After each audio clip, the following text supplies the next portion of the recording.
Good morning. Good morning. I think everybody has arrived, so we can start. Dear Minister, dear Commissioner, dear Ambassador, I'm really looking forward to an intensive and interesting exchange today, very topical, placing resilience and competitiveness center stage in the energy transition. So without further ado, I would like to give the floor to Norway's Ambassador Anders Eide for some welcoming remarks.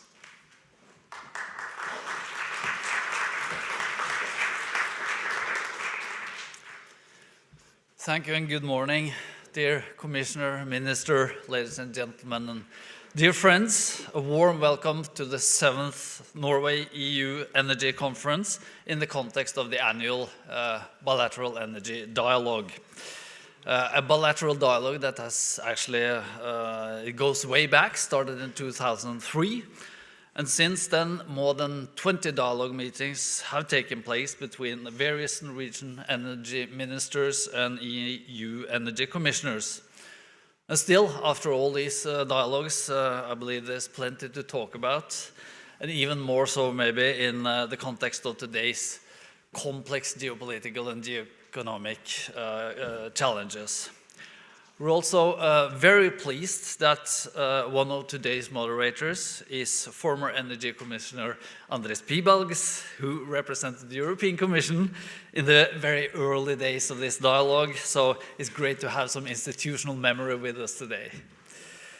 The topic of today's conference reflects the critical juncture we're at here in Europe, dominated by war and security concerns, the need to strengthen competitiveness, reduce our dependencies, and mitigating a rapidly evolving climate crisis. How can we together navigate an energy transition that is not only clean and sustainable, but also just and inclusive, and at the same time meeting our ambitious goals on security and resilience, affordability and competitiveness? That's quite a lot. In essence, how to deliver on all three dimensions of the energy trilemma, preferably simultaneously and as quickly as possible. I will leave to the keynote speakers and the panelists to come up with the answers for this difficult question, but I can assure you of one thing: Norway will remain a close and reliable partner for the European Union in this common effort. We are in this together, in the same boat, navigating the same rough seas. So hashtag stronger together. Dear friends, as a result of Putin's weaponization of energy and Europe's phasing out of Russian gas, 30% of total EU gas imports are now coming from the Norwegian continental shelf. The North Sea and the NCS have always played a vital role for this continent's energy security, and expect that to continue for many years ahead, with gas and oil for as long as it is needed, but increasingly into the future also in renewable energy. Because Norway is also a nation of renewables, thanks to hydropower and increasingly also onshore wind. Practically all electricity production in Norway is renewable, leading to a total renewable share currently at 75% and growing. So it's pretty good. And renewables in Norway are, of course, no longer only about hydropower and onshore wind. I can assure that the Norwegian government has very high ambitions also when it comes to offshore. Lots of activities, other activities, also relevant for the clean energy transition, are happening in and around the North Sea, such as CCS project, Longship, which I'm confident will be referred to by several speakers later today. Dear friends, we're about to put behind us quite a busy week in EU-Norway relations. And I'll be very honest, not all the decisions taken by the European Commission this week have come out exactly the way we wanted. But that's all I'm going to say today about safeguards on Faroe Allies. Because irrespective of different views on that particular matter, what really matters is that Norway and the EU and its member states share 31 years of close internal market cooperation under the EEA agreement, including in energy. We are strong partners in Schengen under the Green EU-Norway Green Alliance, and not least under our thriving partnership on security and defense, where we work hard together to support Ukraine against the illegal and unprovoked Russian aggression. In fact, we are more integrated, interconnected, and interdependent than ever before, legally, politically, and economically, including in energy. So, dear friends, I think we have a solid platform, and in the coming years, we'll build on that to develop a Europe that is more resilient, less dependent, more competitive, cleaner, and more sustainable, and we'll do that together.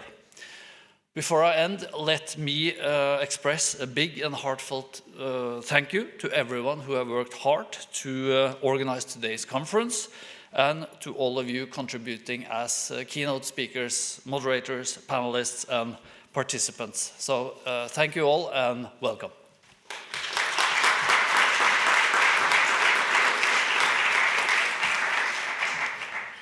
Thank you very much, Ambassador. And now let's get started with the political substance of the discussions. We will now hear the first keynote address from the European Commissioner for Energy and Housing, Mr. Jørgensen.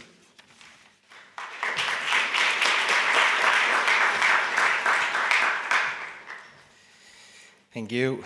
So yesterday, the weather was quite bad here in Brussels. It was snowing, it was cold.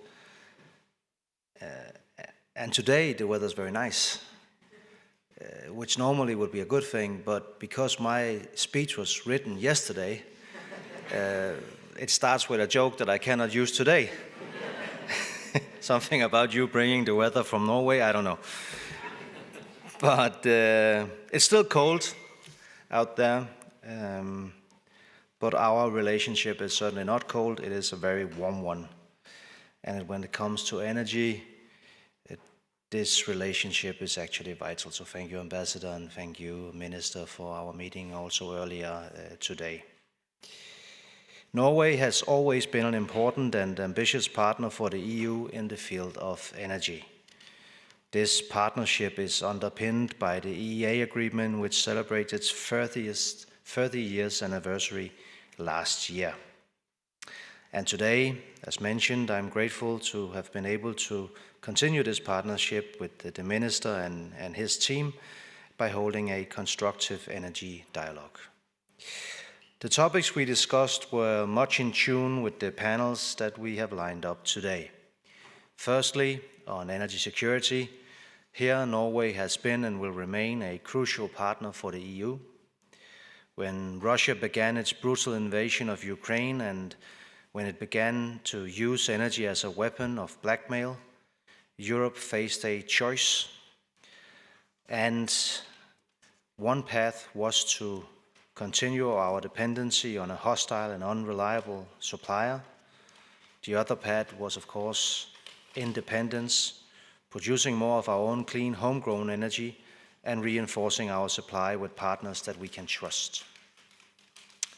We chose, of course, the second option, and we take that path together.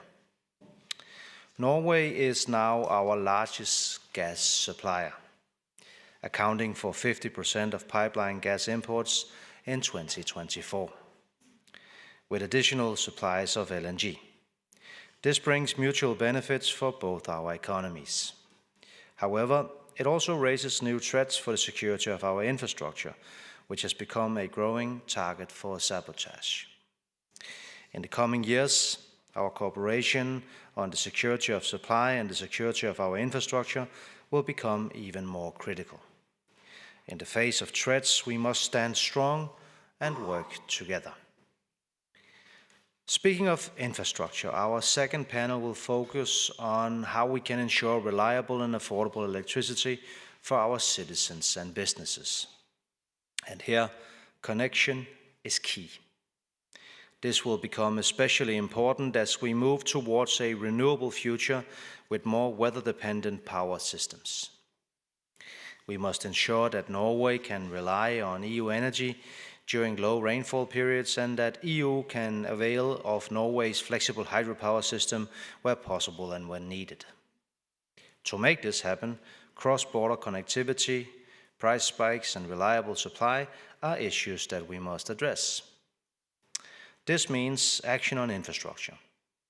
From the EU perspective, I will put forward a European grids package to drive smoother cross-border exchanges, greater resilience, more coordinated planning, and faster permitting. In both Norway and the EU, we must also do our homework on the legislative side. To guarantee a single energy market, this is totally necessary and absolutely key to provide a level playing field for our regulatory authorities, suppliers and consumers. Because to help each other in times of need, to use our power systems as efficiently as possible and to deliver more affordable energy to our economies and our people, integration and cooperation will always beat diversion and separation. Our final panel will focus on the future. As neighbors on the fastest warming continent, Europe, our partnership in the clean transition is becoming ever more important. We must continue harnessing our industries and technologies to drive decarbonization. For example, the recent opening of the Longship project marked a significant step towards a tangible carbon storage market in Europe. But when it comes to decarbonization, we must also look beyond Europe and lead on the global stage. Earlier this week, I was at COP30, and I can tell you that in the fight against climate change, European leadership has never been more important. When the US steps back, we must step up. We must work together with ourselves and our partners to reduce emissions, decarbonize energy systems, and green our industries. This is the very essence of the Green Alliance that was launched by Prime Minister Støre and President von der Leyen in 2023. It is also a core aspect of our Global Energy Transition Forum, which Norway joined last year. By taking these steps together, we can lead the world towards a more stable and secure future, with sustainable economies and more fair societies. So, dear friends, I have touched on some of the reasons why our energy partnership is so important. Today, I encourage you to delve deeper into these topics, to explore the challenges we face, to identify the tools we need to unlock the clean transition. I urge you to test the full potential of our partnership, because in the coming years, it will be tested by the impacts of climate change, by economic pressure, by threats on our security. We face turbulent times, but Scandinavia are famous for knowing that a smooth sea never made a skilled sailor.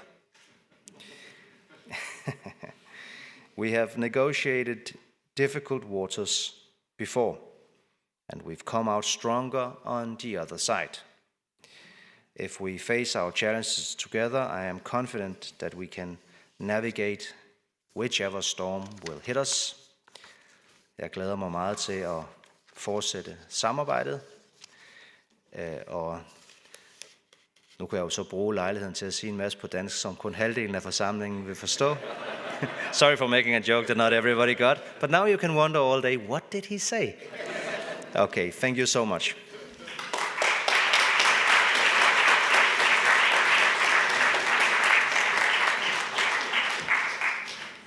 Thank you very much, Commissioner, and I would now very much like to welcome Norway's Minister for Energy, Mr. Terje Aasland, for his keynote.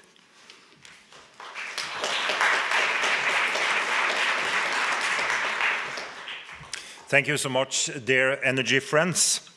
I'm very pleased to be here today at the EU-Norway Energy Conference. And a special thanks to Commissioner Jørgensen for your remarks, and not least for our meeting earlier today. It's important to have good dialogues about important issues. I believe we share many of the same perspectives on Europe's energy future, its opportunities and challenges, and the assurance that Norway, as the largest producer and sole significant net exporter of oil and gas, wants to play a role in it. Over the past few years, Europe has faced some extraordinary disruptions in energy. We have seen volatility, high prices, and geopolitical shocks.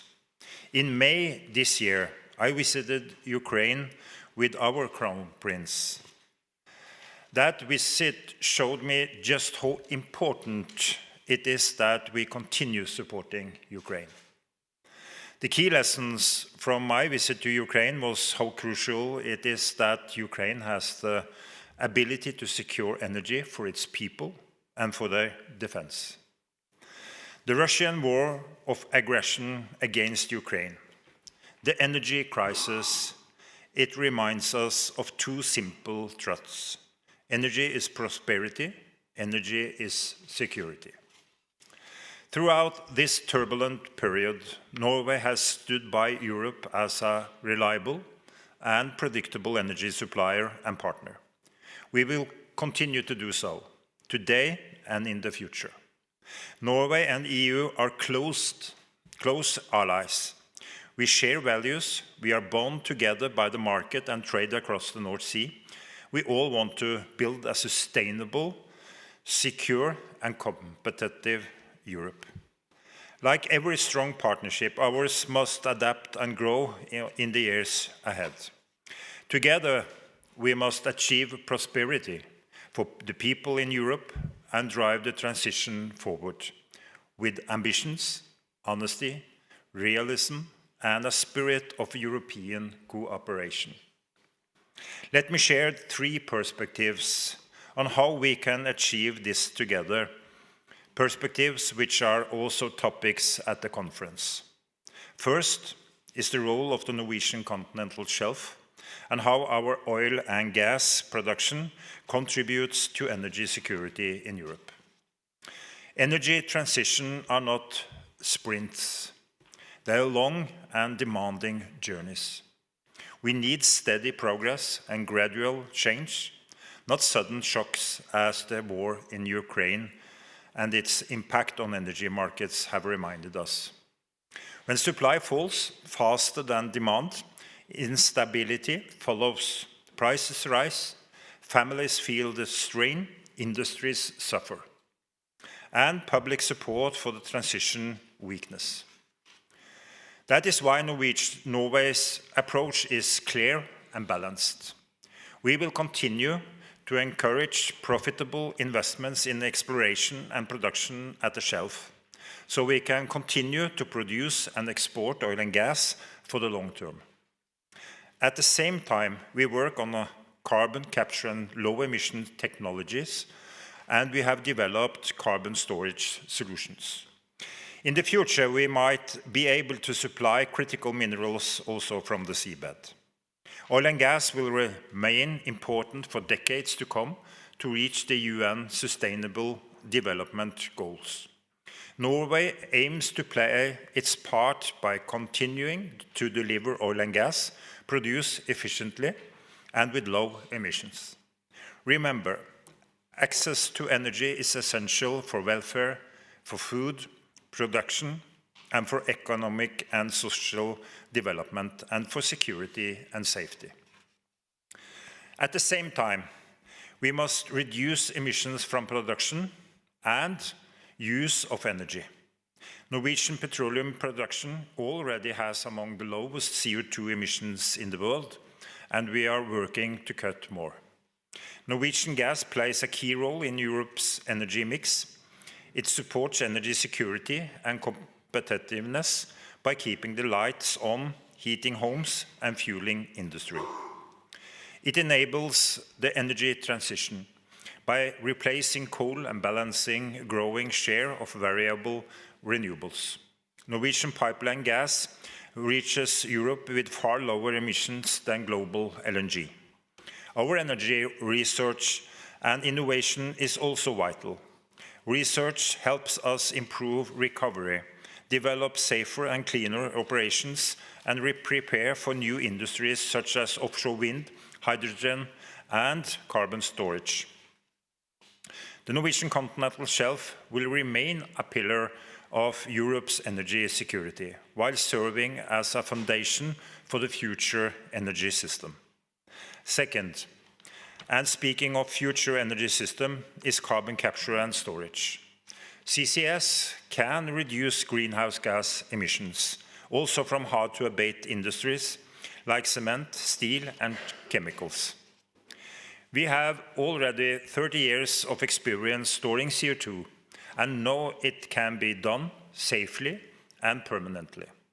This summer, the first volumes of CO2 captured from Heidelberg Materials cement plant in Brevik, who is more than 100 years old, was transported and stored safely beneath the seabed. This marks a major milestone for our Longship project and for the Northern Lights CO2 storage site. The project is now in operation. Northern Lights has earlier this year, on commercial basis, taken a decision to expand capacity from 1.5 to 5 million tons per year. We have put in place regulations to facilitate private sector to offer CO2 storage at the Norwegian continental shelf as a commercial service to European emitters. We have awarded 13 new storage licenses since 2022 to a diverse group of companies. These licenses competes to offer efficient and safe storage and CO2 to European industry. But for storage to grow, emitters must commit economically. It is not the lack of storage that limits progress. It is the lack of emitters ready to sign binding contracts for capture, transport and storage. This is illustrated by phase 2 of Northern Lights not being sold out. My message is very clear. The licenses at the shelf are ready. Norway is ready to move forward. Long-term economic commitment is needed for European industry and policymakers in the countries where the industry is based. We are also developing a national mechanism to put value on carbon removals. This will be important to improve projects' economics and to create a predictable framework for CCS projects with a higher share of biogenic emissions like waste burning. Including permanent carbon removals in the EU ETS could be a game changer. Norway supports this approach fully, and we follow the ongoing process in the EU closely. Our goal is very simple: to make CCS commercial, scalable, and trusted climate solutions for Europe. Third, and finally, our market solution for reliable and affordable electricity. Europe's electricity market has served us well.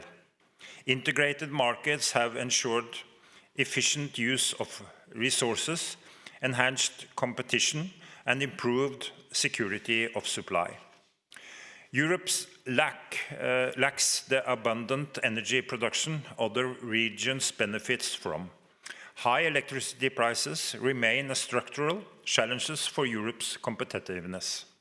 Europe has had an impressive increase in renewable power production, which contributes to bring electricity prices down. However, we need sufficient dispatchable baseload power to secure stability in a renewable-based system. That means investment in a flexible, clean, and reliable energy production.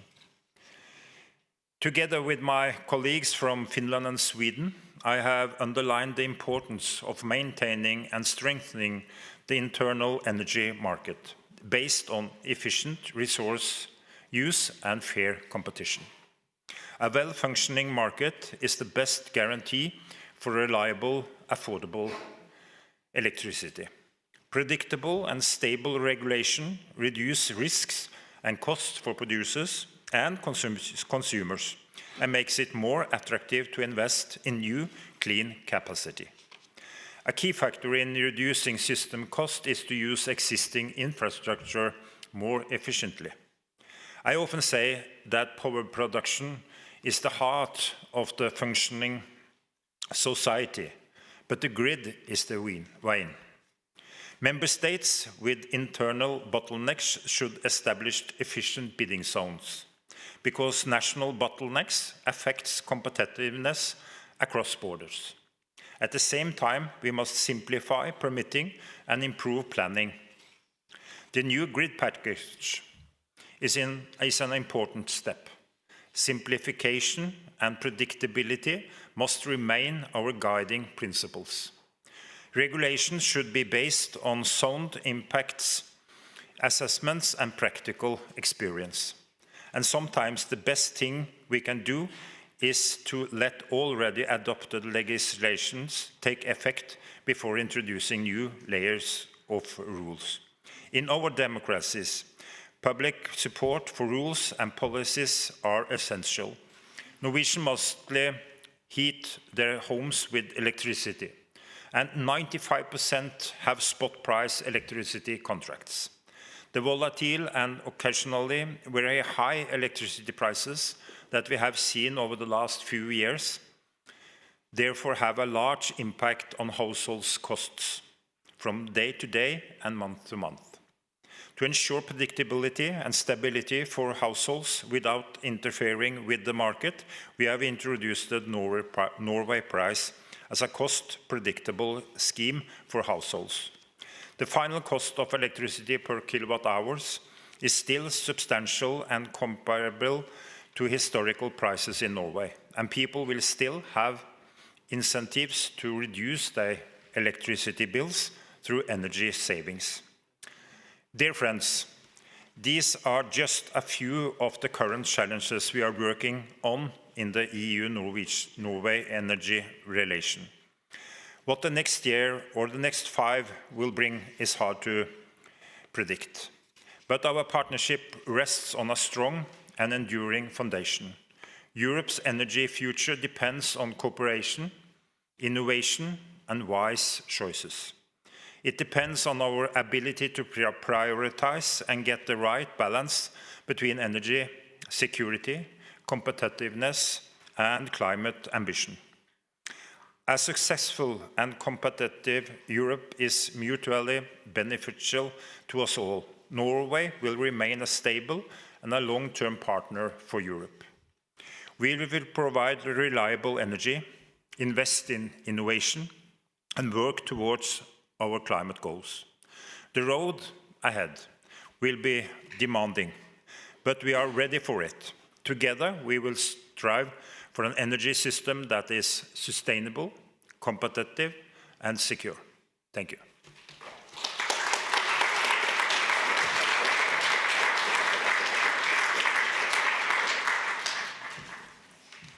Thank you very much, Minister. And now it is time to kick off the substance discussions, the nitty-gritty of the conference. And for that, we've secured a scene setter from the International Energy Agency. So if I could ask Pablo Heva-Koch from the IEA to set the scene for us before we go into the panel discussions. Go ahead. Thank you very much, and thank you for the invitation to be here and try to provide the nitty-gritty. I think that you will find many agreements in some of the things I will say based on the Minister and the Commissioner's speech. Maybe as somebody that comes from Latin America, a slight disagreement on the definition of good weather. I am not sure I agree on that. But there's a couple of things that are truths that are very easy to share today. Energy has definitely moved from being a background enabler of growth to being really central, not just for economic security, but also for national security. And from the perspective of the IEA, we see that Europe has experienced the shift more vividly than any other region. The context of energy security has really changed its shape. We have traditional risks around fuels and supply routes that are still present, but they now sit alongside vulnerabilities in minerals, in components, in digital systems, and exposure to extreme weather. So we have cyber risks, bottlenecks in transformer supply chains, in cables, fragility in many manufacturing chains that are global. And all of these are affecting security, energy security, as directly as pipelines outages did in the past. And in this phase, there are 3 principles that remain as important or even more important than ever, which is diversification, predictability, and cooperation. Globally, when we zoom out a bit, we see that the picture is really marked by some striking paradoxes. On one hand side, we see extreme geopolitical fragility, but At the same time, we see subdued oil prices. We see that trade tensions are rising, even as global energy trade expands. 2024 became the hottest year on record, and also the first year to exceed 1.5 degrees above pre-industrial levels. Yet, climate ambition has softened, while at the same time the appetite of the world for energy continues to grow. And we see that renewables has set deployment records for the 23rd consecutive year, while consumption for coal, gas, and oil reached record high levels as well. So what we're seeing is a world in which different goals, security, affordability, decarbonization, are pushing countries towards different solutions, and not always in the same direction. And it's in this environment where the partnership between Europe and Norway has become an anchor of stability. And we know that so far this year, Norway's gas has supplied roughly 30% of the combined EU and UK gas supply. We've seen also very beneficial electricity trades in both directions, both for Europe, but also a few years ago when dry weather made it important for Norway to utilize continental electricity due to the low reservoir levels. Europe is also leaned heavily on LNG since 2022, and it's important to remember that that role will remain significant. Globally, we see an unprecedented growth of roughly 300 billion cubic meters of new LNG export capacity is being constructed now, ready for delivery by roughly 2030. Around half of that will be the United States, 20% Qatar, followed by Canada and a few other countries. And it's important to keep in mind how this wave of new LNG capacity will affect price dynamics and may create new dependencies that need to be managed. But at the same time, something more fundamental is happening, and we see that the center of gravity of the world of energy and of the world's economies is shifting towards electricity, and this has never been stronger and clearer. Today, if you look at the world, electricity is just 21% of final energy consumption, but it represents the key source of energy for over 40% of the world's economy. When you look at Europe, this proportion is even higher. The impact on the central role of electricity is extreme. But it's not just about industry, it's also the key primary source of energy for households. And as we see societies electrifying, somewhere that Europe is taking a lead, Norway is taking a lead, particularly with electric vehicles, as we know, and electrification of heating, it becomes the first domino in the chain. When electricity fails, we know that the cascading impacts are both immediate and severe. The blackouts of Chile and the Iberian Peninsula earlier this year revealed not just how rapidly the economic costs, but also the social costs accumulate. And therefore, it highlights how important it is to safeguard electricity. Earlier this year in London, the IEA, together with the UK government, hosted a Future of Energy Security Summit, where many familiar faces were there. And there's one message that I always try to bring back from that summit, and it is that electricity security is not just a technical challenge. It's not just in the realm of electrical engineers anymore. It is really a strategic priority. And through this strategic lens, we see that the bottlenecks, some of which have been mentioned, are putting additional pressure. One of them, of course, is grid investment. I think it would be strange if I was the only person not to mention that today. We've seen that global grid investment has reached about $400 billion. This is less than half of what has gone into generation, globally speaking. So roughly, we're spending 40 cents in grids for every €1 being spent globally on generation. In Europe, we've seen very good signals. Last year, grid investment picked up. But this is a marathon, not just a sprint. And we need to see not just these levels continued, but to keep rising in order to catch up for the needs of new generation, but also of new electrification. The congestion delays new demand, and this has a strong impact both for electrification issues, but for economic growth. We're seeing grid congestion, we're seeing curtailment of wind and solar over the continent, and negative wholesale prices, which used to be a bit of a rarity, they're becoming an everyday reality. And believe me, negative prices are not something bad by themselves, but are a very good symptom, a red flag of lack of flexibility, of issues in the way we're structuring our contracts, maybe. Another emerging bottleneck is really the lack of flexibility of power systems, and our ability to scale up variable renewables has outpaced other sources of flexibility. Battery storage is scaling up quickly. Globally, we've seen that roughly 75 gigawatts were added last year in 2024. and this become a very strong source of meeting the short-term flexibility needs. But batteries today are not the main source for providing seasonal flexibility, which becomes more and more important, particularly in countries with a very large hydro base. And for that, electricity systems will continue to rely heavily on thermal generation, on seasonal flexibility, and in some cases, hydropower. Electricity security, in what we have called the age of electricity, will depend on the speed at which we can build new grids, new interconnections, and new sources of flexibility, but also importantly, on using them more efficiently. And a big part of that is making sure that we can take advantage of new technologies as they come, but also that we can create a fertile ground so technologies that are existed for 10, 15 years can also provide all of the value.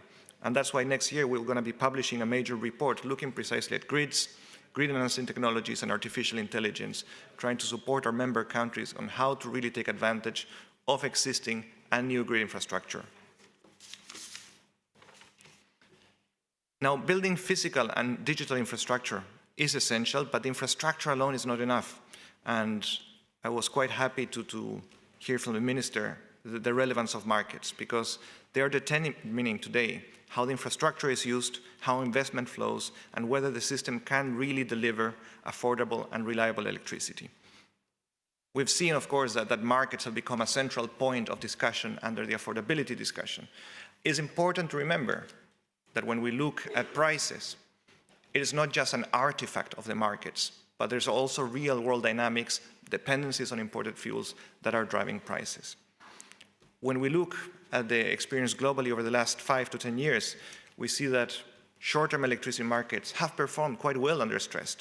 They need more geographic refinement, but they're playing a central role in coordinating hundreds of thousands of assets across the entire continent, day by day, hour by hour, 15-minute time period by 15 time period. But we see globally a much stronger weakness in long-term markets. And in Europe, like in many other markets, we see that liquidity is thin. Hedging beyond 2 years is extremely limited. And the futures curve is really not providing the stability needed to anchor investment decisions at a point in time in which these investments are really becoming central. Hand in hand with this, we're seeing that policy mechanisms have become really a structural feature of electricity markets. The task now is to integrate them coherently so that remain complementary as opposed to trying to replace market signals.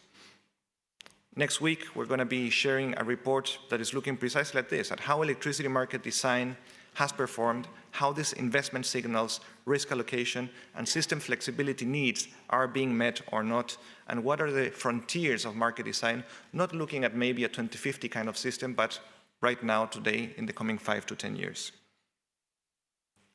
Europe's energy security cannot be understood without looking at geopolitics, without looking at fossil fuels and renewables, global markets, grids, digital resilience, supply chains, cybersecurity, and market architecture.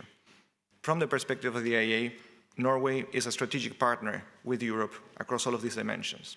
And I hope that you see that the panels today that talk about resilience, that talk about markets, that talk about CO2 storage, maybe seem to address separate questions, but I would say no. They're really interconnected parts of the same challenge, and I hope that becomes very clear as we discuss today, because these are the same challenges that Europe must navigate, not in 10, 15 years, but today. So thank you so much for your attention. I'm really looking forward to the panel discussion. It's a pleasure to be here. Tusen takk.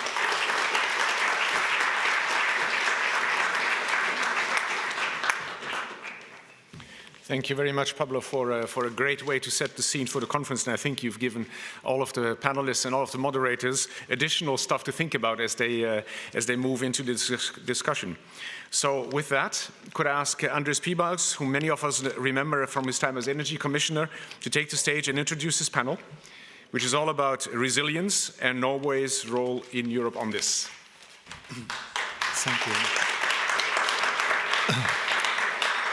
Well, as Ambassador kindly mentioned, me being in a way related to the establishing of dialogue and continuing it, I could just start the panel of slight reminder, because it was a period of 2003, 2004, and that particular period. As I came as Energy Commissioner, there was one question that I hated most. And the question was, is Russia a reliable supplier to the EU?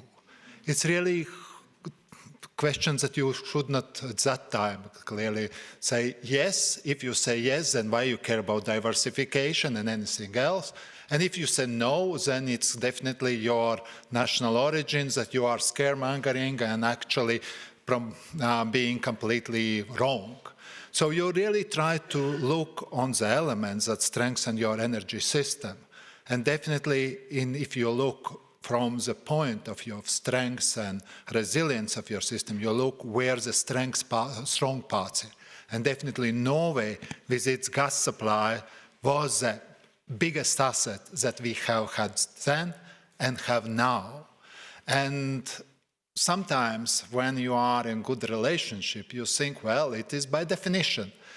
But at the same time, Norway has its own democratic processes. It is very much political driven decisions to continue exploration and production in North Sea because it never will be by unanimity. So you really need an argument, and one argument that could help a lot is that Europe needs it both for resilience and also for security. So it is that why this dialogue started, really try to understand the nuances from both sides. Where are the common things and where the divergence are and how you deal with this. So the first panel today will look on the situations that we have in this rather seemingly simple area. Because definitely Europe needs Norwegian gas. Minister said exploration and production. That's done. Well, it's more complicated than that. First, we really need to look that Europe needs gas. Okay, there will be confirmation, I assume, but that's still good to have this public confirmation. The second issue is protection of critical infrastructure, because that is a common issue. It's true, it's Norway will protect, but it's also EU, and we have also NATO that need to how to deal with this. And third is smooth transition, because I still would say it's not so much political issue as intellectual issue. How you make the transition smoothly from the fossil fuels to net zero energy and keep things moving smoothly for consumers, for also for industries and households. So it's quite a challenge to do this. So in a way, the dialogue reaches new level. It's not just about gas, but it's by far more, the whole system is involved. And in this respect, I have a fantastic panel. So I would start to introduce Monika Zigri. She's head of unit security and safety at DG Energy, European Commission. Monika, you have the privilege to use the best chairs that you like.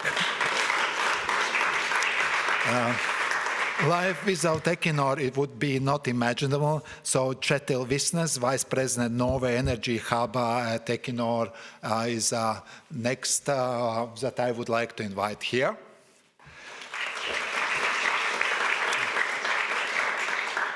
Then there is a person that sometimes we don't notice, but we joked before that he has the both biggest power to allow gas to flow or to stop the supply. It's definitely joking. It's Frode Leversund, the president and CEO of Gassco, the operator of the integrated Norwegian gas transport system. So Frode, please join the panel. And definitely we all very much welcome and really appreciate the interest that NATO has in this issue. Julius Grublauskas, Senior Officer and Energy Security from NATO, is also joining the panel. Just to remind some facts, and then we will move like at these three parts. First, that Norwegian exports cover 30% of EU and UK gas needs, because I still would say, even if UK has moved from EU, we need to see it is together. Even in the crisis, we got gas from UK. Was it UK gas? Not necessarily. It was partially also Norwegian gas. So I think that's important. Not to look only on imports, but also demand. So for me, this 30% is enormous importance of Sigma. Then we see what shelf is producing, 124 BCM in 2024, 190 in 2025, around 120 2026, but then there is decline. What we should do, we should continue exploring production because we feel that there definitely the existing fields are depleting. How to do with this? New investments or stop this investment? So that is a good question. And then we have very particularity, it's pipeline gas. So when people sometimes complain about Russian gas phase out, they say, well, it's cheap gas. Well, we have pipeline gas. Is it cheap? Well, it depends on investments, on the costs of the whole system, and what markets produce. But definitely pipeline gas has a lot of advantages. It's no question about it, and that is particularity. So I would start with Monica because really is a question that how the current geopolitical situation affects your thinking in the Commission about security of energy supplies, and do you have some additional ideas how to strengthen this security dimension of supply? Okay, works. Of course, we always have many ideas. So indeed, what we see now when it comes to the geopolitics, I don't think I need to repeat what everybody already sees and has been talking about. The Russian invasion and how that impacted energy security or energy supply in the European Union. But we also see tensions in the Middle East, and whatever happens, wherever happens, it will impact one of the supply chains that lead energy or other materials to Europe. Also the trade tensions, we heard a reference to it, because if we are looking at from today towards throughout the energy transition to reach a 2050 decarbonized system, then we are looking into electrification, more digital elements, more clean tech, and that raises new risks. So what we do when it comes to this geopolitical environment and the emerging risks, we do have several initiatives within the Commission, and they are not, strictly speaking, always focused on energy, because we've seen that as energy impacts all areas of economy, there is no crisis, there is no difficult situation that stops at the border of a sector or it stops at the border of a country. So we are looking at EU preparedness strategy, which has an all society, all economy approach. We are looking at the critical raw materials that also already touches upon the secure supply chains of the future's technologies and what dependence means there. But the one that I'm most proud of is, of course, how we are revising our energy security framework, which is more concretely in the energy sector and which is trying to push and identify risks, today's risks, but also potential future risks, and trying to address these in the areas of be it critical infrastructure, cyber security, or indeed the security of supply chains. Thank you. Chetel, if I could move to you. So the name of the panel is rather simple, the role of the Norwegian continental shelf in Europe's energy security. So we will all agree it's a huge, immense. So, but if I would ask you, what measures need to continue to be like this, like keep it being crucial element of security of supply of gas to Europe, what measures you would single out? Well, I would say that as a company, we have a pretty clear strategy for the NCS going towards 2035. We want to maintain production approximately at the level we had it in 2020. It still means a little bit of decline, but we want to maintain that production. Half of that is gas. But I think it's no secret that the Norwegian shelf is a more mature shelf. It means that whatever we discover in smaller deposits. And that we're very dependent on the existing infrastructure to develop the remaining resources on the NCS. So I think the key is still there, and it's nothing new. It's to maintain exploration activity at such a high level that we're able to continue to use the infrastructure that we have invested in over the last 50 years.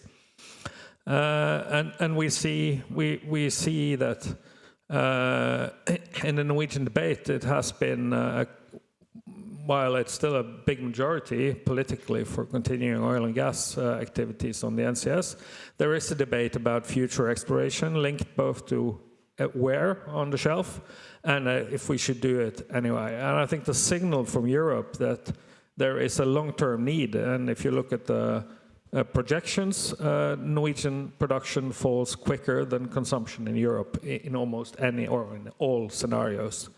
So to continue to send strong signals that gas is necessary for Europe, gas is wanted, and that Norway should maintain a policy of exploration in order to use the infrastructure that we already invested in the 9,000 kilometers of subsea pipelines that transport this energy to Europe. If I may to slightly challenge you on the issue, if I look from the politician point of view, minister point of view, so he goes to constituents and says, Europe needs our gas. They will say, and what? Why should we care? So what Europe can do to strengthen his arguments, say, because if I would even be following energy, I would say, well, they made a big deal with the United States. They don't need our gas. How could Europe help in this political debate? Because that, I think, is a key, what you mentioned. It's not so much regulatory elements, but really political elements that you need to deliver. Is there something that Europe could do? Well, there was now, I would say, very interesting part of legislation were phasing out Russian gas supply. So would you imagine that perhaps Europe need to adopt such a type of regulation for promoting? I am just provoking you, but just, it's not such a simple question. No, it's not, and it's not for me to prescribe exactly what policy the EU should have. But I think what we've seen over the last couple of years, and which is, I think, is encouraging, is that customers in Europe sign up to longer-term contracts. Since the liberalization in the early 2000s, we have been 50-50 on spot and short-term contracts, 1 to 2 years. The last year, we've signed 4 contracts for 10 years. That's not only for energy, it's also for industry. BASF in Germany, who will use some of that for feedstock. So I think also the signals that gives comfort to long-term investments, which they still are, even if it's smaller fields and smaller deposits, is a good thing. And political support for securing, of course, the long-term interests of the EU in the terms of energy by encouraging those type of contracts where necessary. Thank you. That's really a very important idea. So, Frode, from your point of view as a system operator, this security of supply from one side is obvious, but are there particular angles that also you consider in keeping your system running, maintaining system, etc.? Are there some particularities related to this security issue? Firstly, I really liked your introduction when you introduced me a couple of minutes ago. Who has heard about Gasco? My point is that if you don't hear anything about the system operator, then the gas is flowing. So that's a good thing. So I don't need to be a lot in the media. When I'm not, then everything is okay. And a point when I go further on that is 8:45 every day. I got the figures from the Norwegian continental shelf, the total volume we have delivered on my phone. And last day we delivered 330 million standard cubes in the gas pipeline system. And if I recall correctly, I checked earlier this week, it's a bit lower than all imported LNG to Europe, but it's not that far off. And in period, it's almost on the same level as all imported LNG. So when we think about how important this is, and for me, Also, it's kind of a reminder that this 30%, if you go daily, it's really a lot of energy going daily. Of course, to be able to deliver this gas, I like to start with what we do every day. Of course, we know about the importance now. We know about the phase out of Russian gas and so on. But my point is the basic we are doing every day during the year. Make sure that we do the right maintenance in the system, coordinating. You know, the gas system from Norway is a huge gas machine.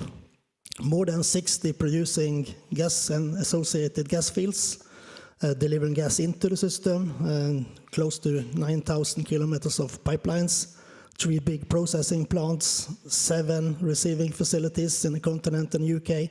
All this should be maintained with safe, reliable and efficient, so we can still produce gas. But then the situation today with the security issues, which of course has done that we has raised the security level to hold the value chain, and we can revert to that later in the debate. If I may, Frode, to ask a question that puzzles me a bit. Now Europe has moved a lot in its energy supply structure.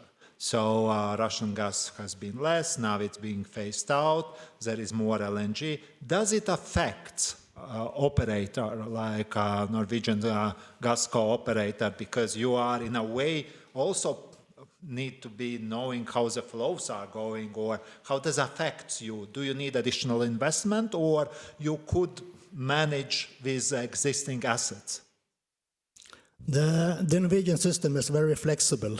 So if you look at the capacity today, the infrastructure is not the capacity restriction. And also, that is a good point, because this flexibility, it's like we can deliver gas in Germany, Belgium, France, the UK, and also in the north, in the UK and Scotland, and also in Denmark, through Denmark to Poland. And the way the system is set up, it's flexible, so we can reroute gas from different exit points. And that is also really important to be reliable. So if anything is happening, we can, as I said, do that. And one main issue now, which has been kind of strengthened during the last 2-3 years, since the explosion in the Eastern Sea of the Russian pipelines, then we have trained a lot on kind of bigger events to be able to short can reroute gas from different fields to make sure that we are still reliable. So that's important. Yeah, we will come to this, Julius. I would conclude this first part of our panel with you. NATO looks at security on very broad aspects. These energy aspects, what gas particularly, let's simplify a bit of it. Where does it stand in priority when you look at security issues, when your superiors are asking briefing on security? How does it, what importance does it have, how it affects the overall view on security? Thank you, Andres, and good to be here. It feels like a family meeting because Norway is an ally of NATO, very strong ally, and we also work very closely with the EU.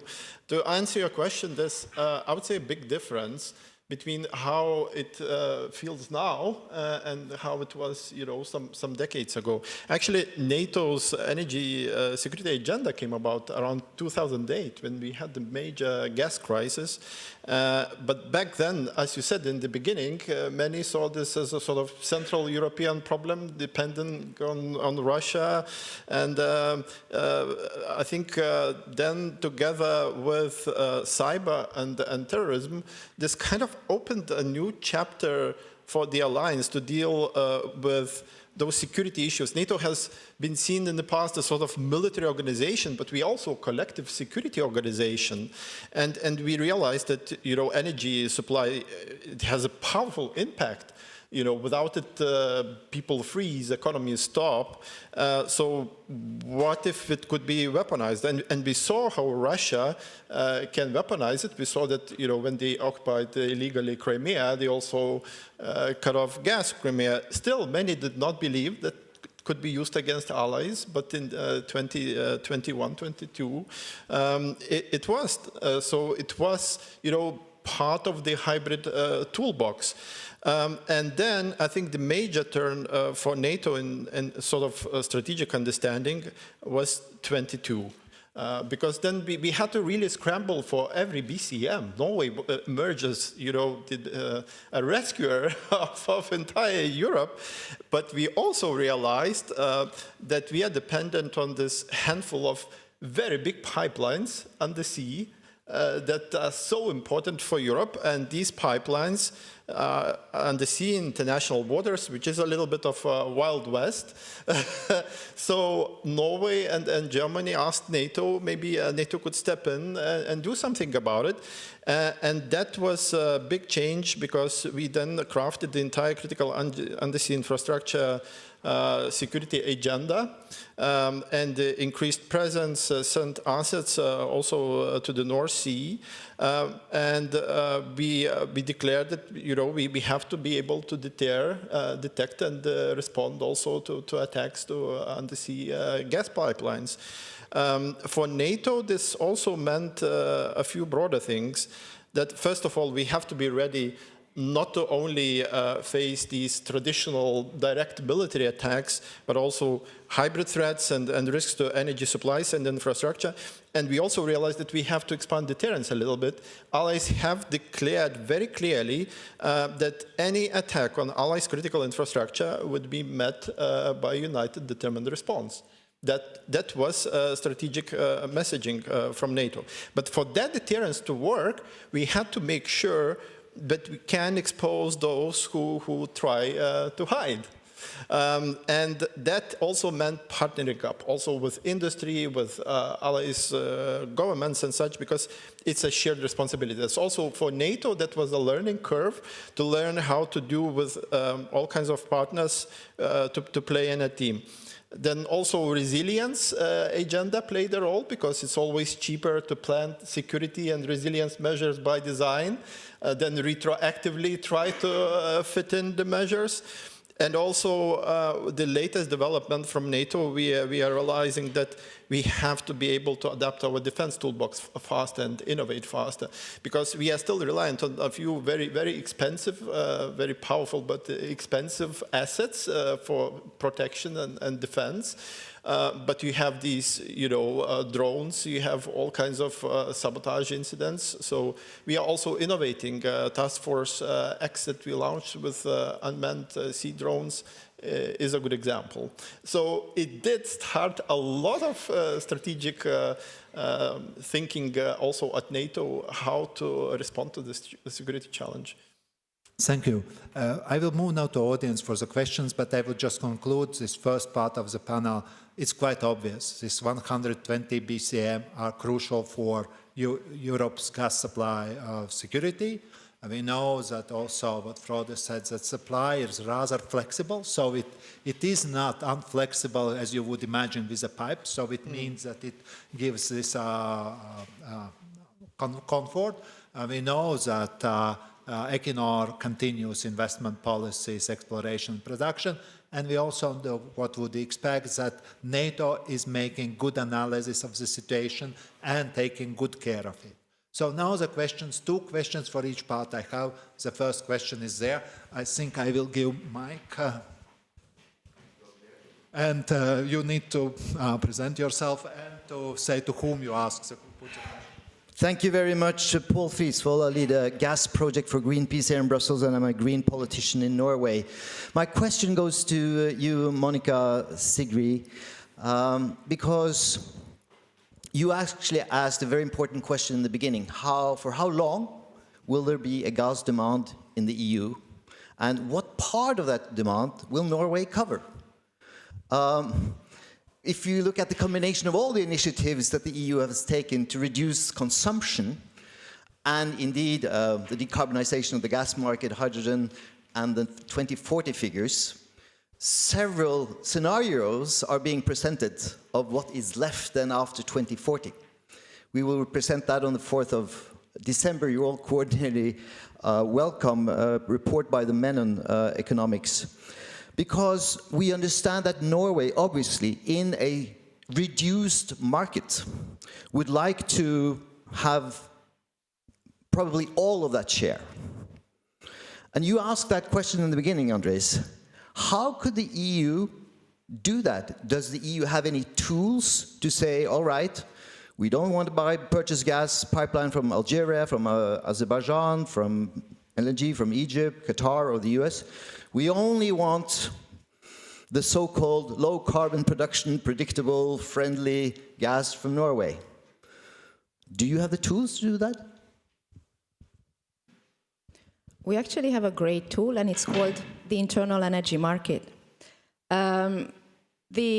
The way we look at it, of course, I mean, what we expect, and that's what those are not forecasts, but estimations or projections, show that there will be a decrease in fossil fuel consumption in the EU, and probably even towards 2050, there will be one sector which will absorb most of that, which is industry that you cannot decarbonize, or where gas and potentially oil is used as feedstock.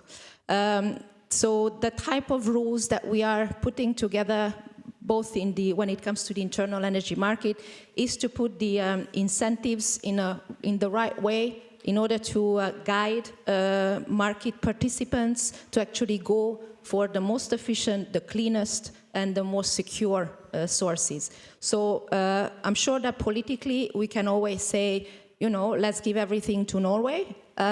It's an easy solution, but maybe by identifying the rules, Norway is reliable. We also heard that it's one of the cleanest sources for the moment of gas. So if these rules are there, the market itself will actually guide consumption or demand towards these sources. And if Norway, we continue the discussions and the dialogue with Norway, then, you know, that's where that gas will come from. Yeah, Frode. Monica, I can assure you, we will produce and being still efficient. We are now launched programs to make sure that we still are competitive. The Norwegian gas it's a short distance between Norway and Europe. And also, Paul, as you know, approximately 1/3 of the CO2 emissions per produced unit if you compare pipeline gas with imported LNG. So I think we have a strong position as a starting point here. And my job is to be in this for a long time, and Equinor will produce and deliver the volumes to me, and we will deliver on it. Well, as I've understood, it's doable, perhaps, but it depends on many elements. But it's not completely that there are no tools really to make this, and particularly now with methane regulation in place, definitely we know that Norway's strong side is very strict methane regulation, and it is something that we very much look for Europe to have low emissions methane gas. Is there any question from audience at this stage? No, I don't see. So we can move to the second issue, where Minister and Commissioner put less attention. It is really physical protection of critical infrastructure. And definitely we should start with Frode. How do you organize? You've already started to mention it. How do you organize yourself in the situation of growing challenges? And which areas you would say it would require improvement or particular attention? Firstly, the risk, the physical risk and the cyber risk has always been a risk on our risk board, to say it like this. But of course, after, as I mentioned earlier, September 2022, with the Nord Stream pipelines, and we all know about the explosions and about that situation, we have done a lot in addition to make sure that that the system is fit for the daily operations. From NATO, as an example, only this year we have participated in 2 NATO emergency exercises. There is a big network, the North Sea Infrastructure Network, with 2 to 3 meetings every year, and there's a lot of TSO also downstream here in Europe as a partners in that. So that is examples of things we are doing now and more of. The other thing is really important. One thing is to kind of prepare and monitor, but I think one of the major improvements we have done is within communication. To monitor, we are, as a company, are monitoring a lot of things internally, but then of course externally there's a lot of monitoring. NATO, the defenses in different countries, the agencies and so on, the intelligence, and get all this monitoring information fast to the companies so we can take decisions based on that. And I'll say this has been a large improvement the last 2-3 years. So now we get the information much faster, and then we can, take the right decisions based on that. Thirdly, also, if then anything is happening, we need to be prepared. And now it's about exercise. How can we train on it? And as I'm mentioning, normally we have trained for different cases. If a processing plant is falling out, if there is a rupture of a pipeline, if a gas receiving facility, and so on. In total, 10 to 15 of these emergency exercises every year. But one concrete example now, pipe rupture is one of them, which we have trained on once a year. Now we are training up to 7 times a year on such an event. So this is really a strong effort which we have done the last 2-3 years. If I may to ask perhaps a provocative question, if I look Baltic Connector damage was done after Nord Stream, so we should have been aware. Could we have done something that would have prevented this destruction of this very, very important pipeline? It worked reasonably well, but we have been, as always, well interconnected, and it helped a bit. Also, some other measures, but to protect against this particular sabotage, was it possible? If you look backwards, no, it's not to blame somebody, but just saying, well, if I look backwards, perhaps we could have done something differently. If that was a question to me? Yes. You are expert in this. It's not political. You could not go in politics. No. But I can say, Baltic Connector is not within my responsibility. I know. No. Just to. But I can say if one of the Norwegian pipelines, we have a specific monitoring model in the main gas control room in Norway. So if anything is happening with the pipeline, if there is a rupture, if it's a small or big one, of course, you will see it rapidly. But if it's a small one, we will see it in a model. And then we will set the emergency procedures and as I said, which we have trained on. When a Baltic Connector, I cannot then go into what kind of monitoring activities is about that pipeline. But as I said, and I've explained our pipelines. But then, if anything is happening, then we have this repair tool, pipeline repair tool, which is set up to repair pipelines on the seabed. And this tools was used to repair the Baltic Connector. And this is, I don't know if this is known, maybe it shouldn't be known. but the point is that This is technology developed since the beginning of the pipeline system on the Norwegian continental shelf. So today we are able to repair pipelines down to 1,300 meters. And there is if the pipelines are on 40 to 50 meters, we have 3 to 4 different options to repair. And of course, we have also pipes in storage for all our kind of sizes of pipes. That's impressive. Kjetil, if I may move to you, you have rigs, you have offshore installation, you have chains, value chains also related. Are these difficult geopolitics affecting you with more costs, with more challenges in exploration and production? Can you do something to support you more in this, or you are doing fine, like Frode said, well, for Norway, they are doing reasonably well? Yeah. Well, obviously, as you might appreciate, we're not very fond of exploding things on oil and gas platforms. So in terms of protection, we're very dependent on authorities and on the Norwegian government and their cooperation with the EU and NATO in particular. Our facilities and installations in Norway has now also become a part of the National Security Act, which means that we have more stringent requirements on how to handle security. So, but I think broadly for us, this is about establishing common frameworks also and common understanding about deterrence, detection, protection. We also need clear roles or responsibilities so that if something happens or if we observe something, well, we know who's dealing with what.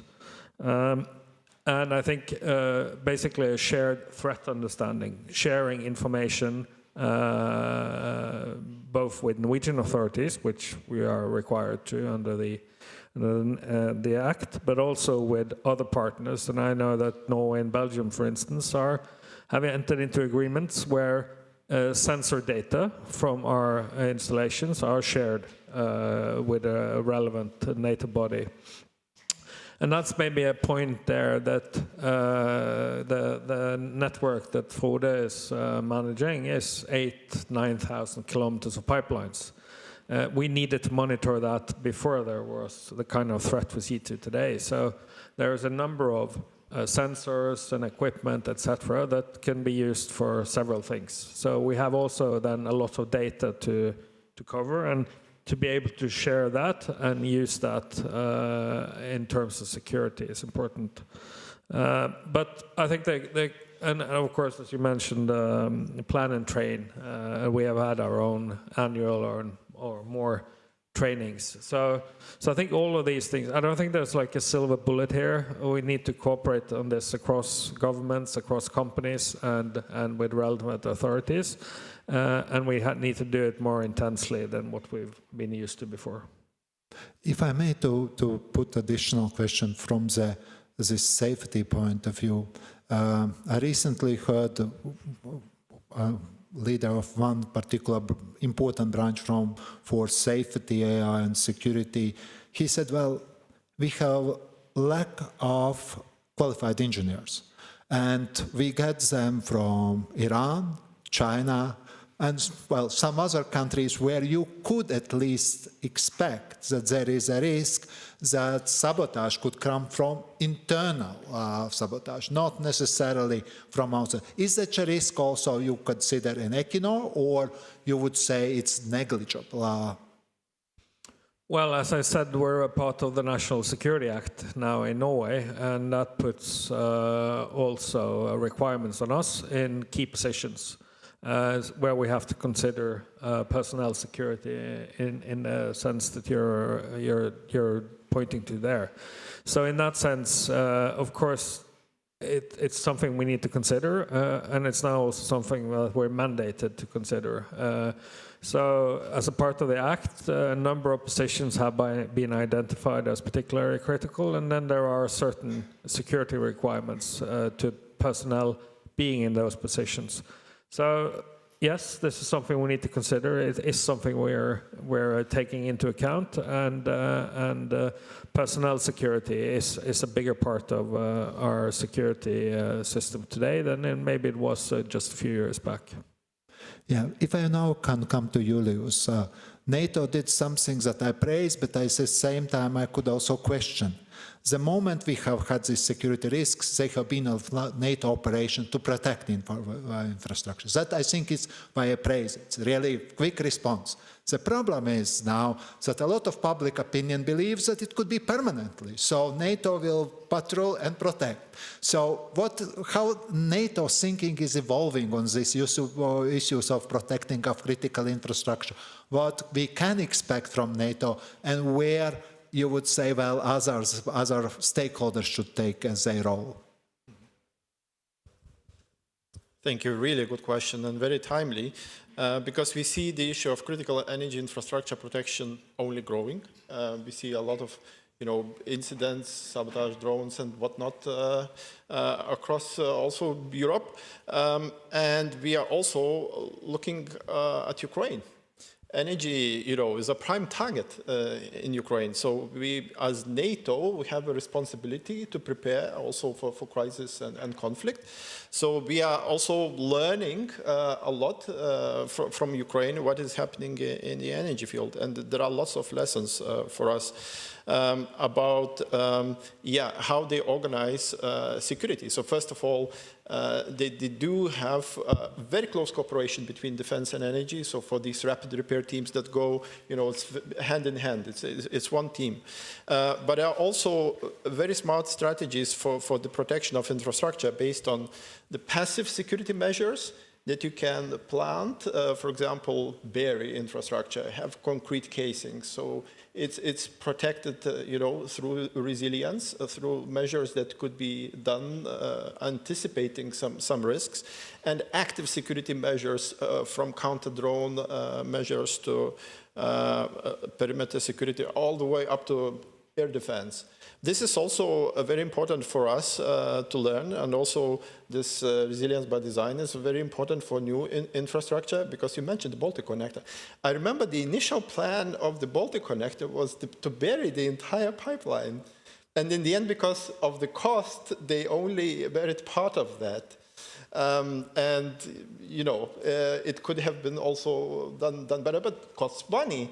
So it's also the question who pays for it, who can invest in security. So it could be also seen as some sort of insurance policy. So my point is that we will probably see more of these testing incidents in Europe. So we have to invest, yes, in resilience by design. We have to retrofit passive security measures where possible. I had a chat with Fortum, the Finnish company. They put a transformer in a concrete casing, and it generates heat, so they capture the heat and use it for district heating. So it could be really interesting win-win solutions on that. But it's also about active security measures, and this is what NATO is very much focused on, also in terms of maritime presence. As you say, it can't be permanent everywhere. We can't protect all of the infrastructures everywhere. We have limited defense assets. So the Baltic Sentry is an enhanced vigilance activity, but it can't go on permanently, because we have to also be smarter how we deal with these incidents. And there we do have to work a lot on innovation, using the unmanned drones, for example, and all kinds of innovative equipment, faster detect the potential suspicious behavior in real time, using the signals from sensors, from warnings from industry. But it's also about coordination. So we have this UI network, as mentioned, at the strategic level, which is actually meeting today in Rome, and at the operational level, through the maritime operating centers connected to MARCOM, Maritime Command in UK, and they are coordinating. But we have to do more. both on deterring. It's not only deterrence, by punishment, it's also deterrence by denial. So make sure your security measures are planted and make sure you have resilience by design. On detecting risks, we do have the challenge of detecting real-time suspicious behavior that needs a lot more coordination also with the private sector, because that enables faster reactions. We have the tools to do that. That's part of also the job of the military, to sort of merge the red picture with the blue picture and the white picture and establish good situational awareness, but also on the response. So everybody's coordinated on the same page. Training is very important also for industry, so people know what to do, we know whom to call, and we have these response algorithms that are aligned. And exercising, I'm really glad it was mentioned. This is really critical for that, because then we test our responses, we are more agile, we know how to do in unexpected situations, what to do, and we are not surprised by these testing challenges. Thank you. Yeah, Frode. Now we have discussed a lot about the physical threats and how to deal with that.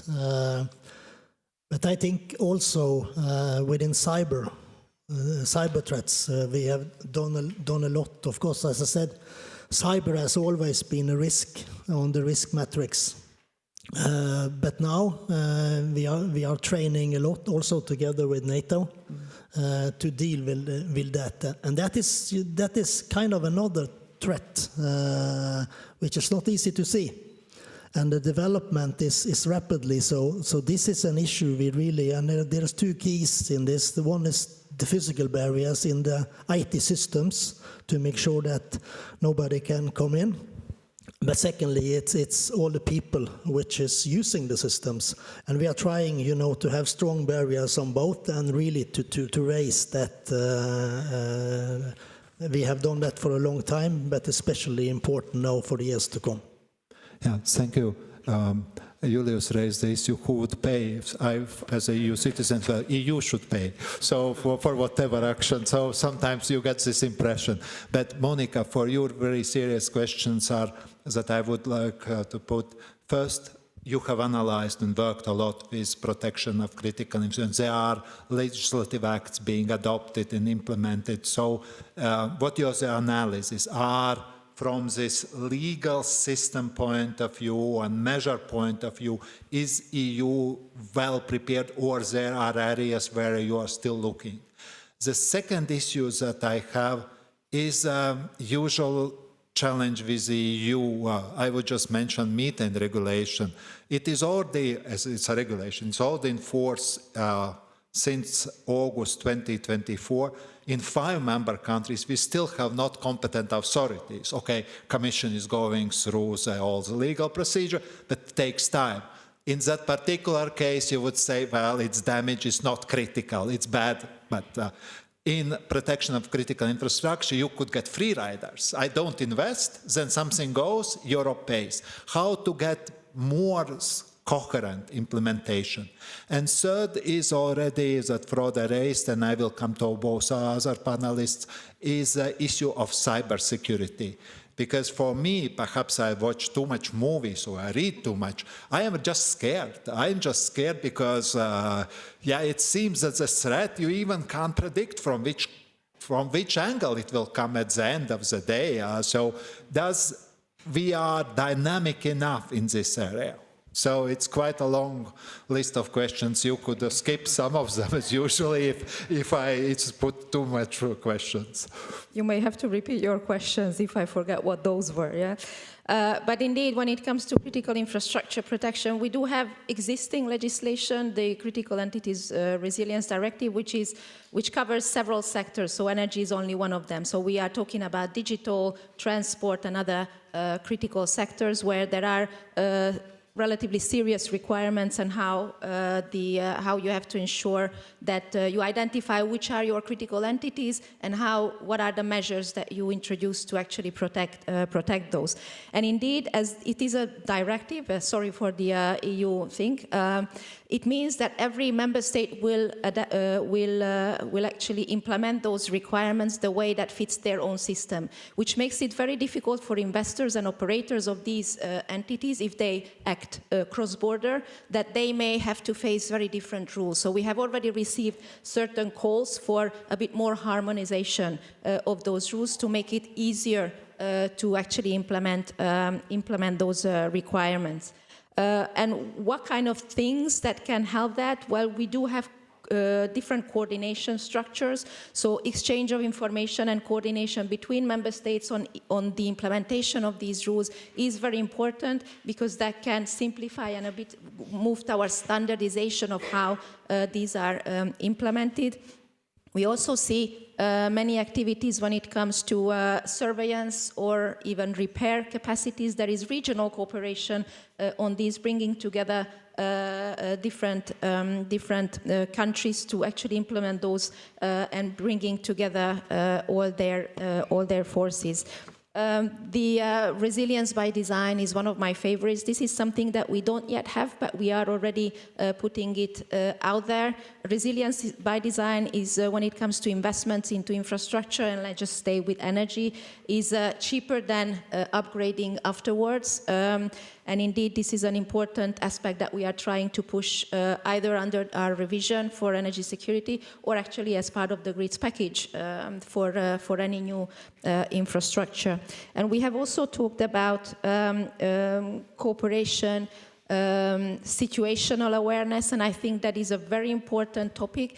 And this is also something which is difficult, because we are talking about critical infrastructure protection, which has its own separate authorities than, for example, energy. And finding the communication channels between these two authorities in every member state is something very important. And this is also at the EU and NATO level. We do have to cooperate and exchange information on our level in order to allow situational awareness, both on the energy side and on the protection or defense side, and being able to identify how information actually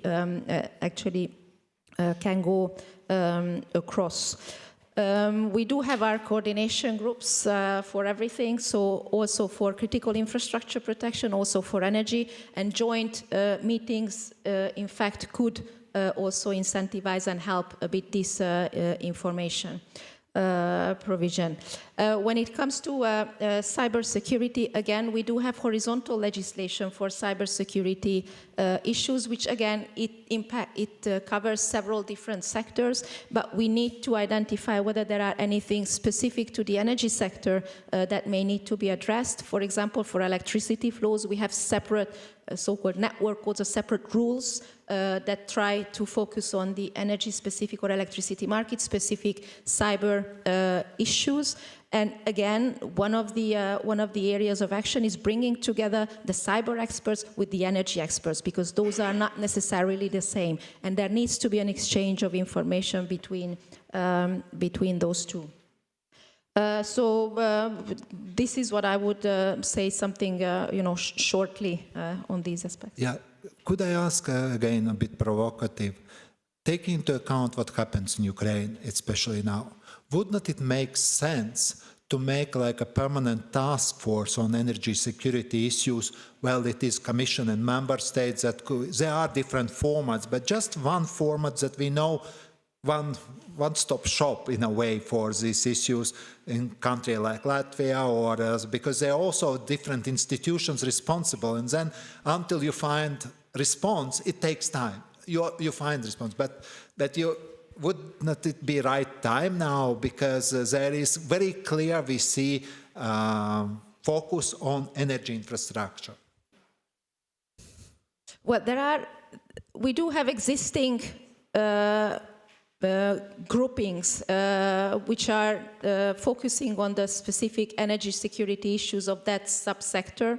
What we are trying to actually promote is to bring these together, for example, electricity and gas, having one joint crisis management group when it comes to that. But this is always a bit, so us in the energy sector, we see everything from the energy sector perspective. So for us, cyber is one issue, critical infrastructure protection is another issue, supply security diversification is another issue. If you talk to your cyber colleagues, they will see everything from the cyber perspective. I want to, cyber, it can happen in electricity, it can happen in transport, it can happen somewhere else in also social services. So it is always a continuous discussion on, depending on what is the major topic, from which direction you want to approach it and coordinate activities. So I think the important thing is finding the communication channel between the different areas. Cheryl, if I may now move to you, cyber issues, how seriously you take them, what I mentioned, perhaps I'm wrongly worried that you really definitely you have invested a lot in this area. So do you feel fully confident and you feel that you have enough human and also technical resources to upgrade your defense if the threat is growing? Or is there some gray areas? Well, cybersecurity is nothing new. I think we've had quite a high capacity in the company for a number of years. We have sort of thousands of attacks every day that needs to be diverted. But of course, what's happened over the last couple of years, generally with security, has increased the importance of it even more. So I think at this level, I think we're looking at the benefit it would have that we had internationally aligned cybersecurity standards, where there's a strong public-private cooperation on how to handle these issues. You mentioned it, some of our complaint is related to a slightly fragmented landscape of laws, which makes it harder to have a coherent system of handling this. So, for instance, a single risk assessment methodology would improve our abilities to operate. And then there is probably a need for some practical guidance from the EU with respect to implementing the new EU cybersecurity and digital laws. So I think that there are obviously, if you think you are ready for everything, you're probably wrong. So I don't think we are that, but we need to continuously develop, and I think the threats needs to be handled in similar ways across legal and national boundaries. And as Frode mentioned, we also are looking how can we do this physically with key infrastructure. Is there physical protections that can also improve our cybersecurity? So could something happen tomorrow and we have to have an emergency communication that we've been attacked via the cyber route? Yes, it could, but I think we're as prepared as we could be right now, at least. Thank you. Is there any question on this side of the debate? Please, I will give the mic.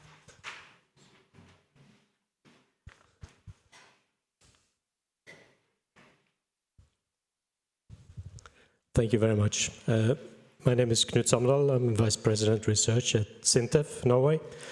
Thank you for a very enlightening, interesting discussion. And my question is like follows. We see that the threat situation has changed. So from a research point of view, we have, together with NTNU, we have soon looked into energy security. How are we able to analyze it? What do we see we need to do in the short term? And what do we point at in the longer term? And then I will address the last part, the longer term. Energy security, we're in it for the long haul. And many of the engineers that we rely on to make the safety or resilience by design solutions, many of those engineers are still not yet educated. And we want them to be educated based on research. So the university will do the research-based education. And then my question is, how can we make sure that the very good research capabilities in defense and in civilian sector can work together? Because, in my honest opinion, we need to. That's my question. Thank you. Yeah, actually, it's a really good question because we are trying to do that at NATO. We are now integrating energy and critical energy infrastructure protection courses in the NATO school for defense, usual stakeholders and such. Because sometimes we do work like bubbles. The defense people are living in their defense world and they don't know that much about energy things and how the energy systems work and how energy infrastructures, what is more critical, what is less critical, what to focus on. So there is now this more integrated approach also at NATO that we want to integrate energy knowledge into the defense educational establishment, and we are also conveying that to every ally because we have to multiply that by 32. It's not only the NATO institutions, it's also national defense educational establishments that have to incorporate energy and critical infrastructure protection things because the problem will only get bigger. And there was an interesting question about cyber and digital. This is one of the problems that we have because cyber people, as Monica said, it is a separate department, and they focus on cyber threats on IT systems and the cyber world. But that is now transforming into IT OT interaction. So IT is very much now integrated into operating technologies, and you can have all kinds of cyber effects on physical infrastructures. And for that, you need somebody who knows, who's a really good expert on cyber, and who also has engineering knowledge, who knows how the infrastructures work. To find this combination of people who have the engineering knowledge and know how the infrastructures work and also have the IT knowledge is very difficult. It's really, really rare species. So, but that is also a problem for NATO because we see more and more of these cyber effects on physical infrastructures. We are now looking into, for example, the issue of firmware. Because there's a lot of issues related to energy technologies that have firmware managed by the vendors that are not coming from Europe, and we don't know what's in there, how to manage that. Are there any pre-programmed things that could be activated or manipulated? That is very, very dangerous thing, and we are now just grappling with the scale of that because now everything gets digitalized. Even the battery systems get smarter. They have these small chips that do management, and we install batteries in all kinds of sensitive military equipment. So we have to be aware how to manage that. It's a big issue, and especially for the European energy industry, because we will see a lot more automatization and autonomous systems offshore. I once visited the TenneT offshore transformer, and it's like completely autonomous. Robots and remotely operated and controlled. So imagine the opportunities for malicious intent. Yeah, Frode and then Monica. You will go back and motivate the young people to take the right choices for education. I have two keywords, long-term for the future, system integration, to understand the complexity. That is for sure something we need to do more of. Because the energy systems for the future will be much more interlinked than today. So that's the first advice. The second one is, even if you are in oil and gas or renewable or batteries or whatever, technology development, if you look at robotics, you look at the digitalization, the artificial intelligence and so on and so forth, will be used in all sectors. So there's a strong future for our young people. Monica? Yes, I would just like to bring up the Knowledge Innovation Center concept. So I think this works in many different areas where industry is brought together with research as well as education. So industry comes up with whatever they know they need, research can act on it, and then it can go directly into education. And so you do have the skills of the future for whatever need industry has. Of course, the challenge with critical infrastructure protection, maybe not, but with cyber is that it changes so quickly. So there needs to be a kind of a way of implementing it that is able to always renew and get the new information into the system. Thank you. We move now to the third part, very briefly on that smooth transition related between security of supplies, safety of our installations, and at the same time going to decarbonization. And definitely Equinor, perhaps in this respect, has privilege compared with other companies because you really know that you will be living in decarbonized society. So what are the principles that we need to follow in this transition to keep all aspects balanced? Because when I wrote what I wanted to on this issue, I'm a bit scared even, because we would need to have resilience, we need to deliver transition, and we should be competitive at the same time. And it's true, you can't delete any of these things. What are the elements, how to achieve it? Because we shouldn't say that it is impossible, because then you don't even try. But in company level, I assume it's easier. I wouldn't say that,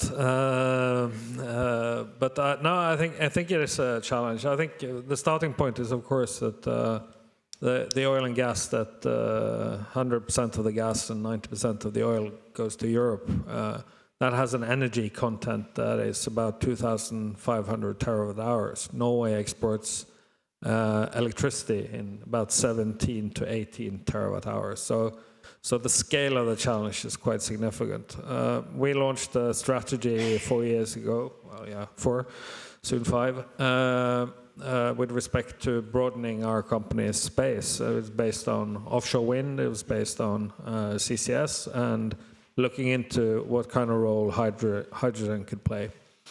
As you're all aware, things happened between then and then that has slowed down the pace significantly. We see that there is a challenge in the offshore wind area with respect to costs, to developing a pipeline of new projects in Europe. We see that the use of electricity in Europe has stagnated at the level it's been for a while. So it's a different situation, but we don't think that long term. We think that long term offshore wind will play a significant role in Europe. So we need to develop it, but more slowly. We have big projects now in the UK, in the Baltics, in Poland that will come online. But there needs to happen something around the pipeline of further projects. With CCS, for instance, I think we've worked quite consistently on that over the years. My good colleague from Northern Lights will go into that project later on today, but we have signed the first commercial agreements for delivering CO2. But I would also say that the Norwegian government has awarded quite significant acreage on the NCS that can be used for CO2 storage.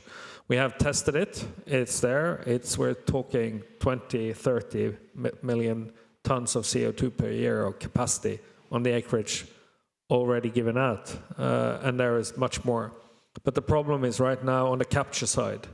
Are we able to generate enough capturing in Europe to come to a threshold where we can do something about the infrastructure, to build another pipeline to add to the kilometers that we already have, but for transporting CO2 to deposits in the and that will be critical for hard to abate sectors, for instance. Again, it's a slower pace than what we would have liked, but we have done what we can do technically. Now it's a market question. Can we develop a market where sufficient amounts of CO2 is captured? And on hydrogen, the most realistic option seems to be to convert gas to blue CO2, no, blue hydrogen in Europe, and then transporting and storing the CO2. But there again, regulations play a role, and the balance between green and blue affects the ability to develop blue hydrogen that could be developed at scale more quickly and with almost close to zero emissions from using that energy. So I think, again, here we need to work together with companies and politicians, and we need to acknowledge that this will take some more time, but we still believe that both CCS is crucial and hydrogen can play an important role, and offshore wind will definitely be a large part of energy supply, but not maybe at the pace that we expected a few years back. Thank you. Frode, if I may to you, because you operate enormously complicated system, when the talks are about, first of all, repurposing pipes, decommissioning pipes, or stranded assets, is it at this stage still very theoretical concepts and we shouldn't be very much looking for particular guidelines? You operate, and when things will come, we will adjust. Or you would say we need to make some homeworks? Good question. We know about the situation today, and if you then look at the future, 2040, 2050, we know that in between 2030 and 2040, the volumes from the Norwegian continental shelf will go down. Not rapidly yearly, but in that 10 years time frame.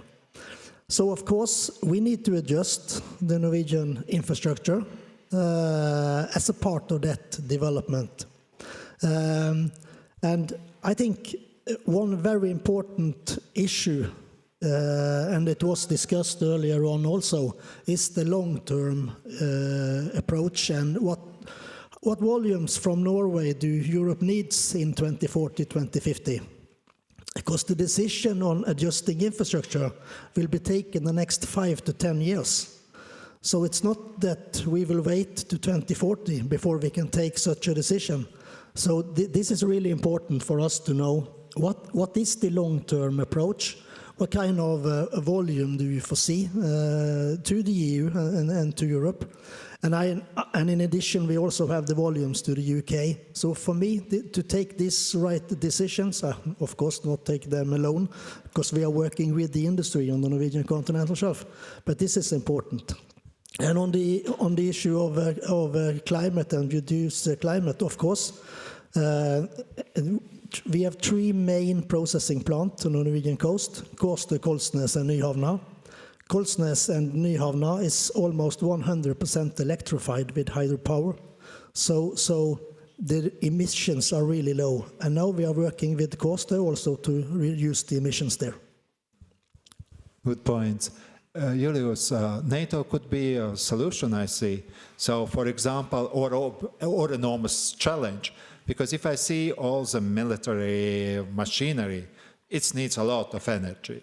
So we could assume now, with a bigger drive for security, that we could make a goal that our military are powered only by clean fuels. And that would create market first. Second, it will be step by step. And that would allow for suppliers and also infrastructure to adjust. Or it's completely, I am completely out of my mind, being reasonably old. So is it that strategy imaginable? Or you would say more realistically is that the civil sectors will get first and then only military will follow. So it depends what. It's a bit out of your pay grade, I understand. That's yeah, but just I'm completely wrong, or is it there could be something done? Yeah, we do talk about the quite a lot at NATO and also with the EU. It's very clear that, for NATO, we will need liquid fuels far, far in the future. Because as you see, what's happening now is that we are buying even more equipment, even more fighter jets that are actually dependent on fuel, and there's no way around it. It's very simple physics. There are no batteries, run planes, and we need jet fuel to fight. And that will continue to be the case because at NATO we are dependent on air superiority. Our strategy is to win wars by using air superiority, and the military will depend on fuel from the civilian market. At the same time, yeah, we do see the civilian market changing. Refineries are closing in Europe. So it is a problem. And the compounding thing to that problem is that we can't really depend that much on imports from faraway regions. Because if you need to fight, you need your supplies close to you where you might fight. So you can't wait for 2 weeks for deliveries to arrive. You need them today.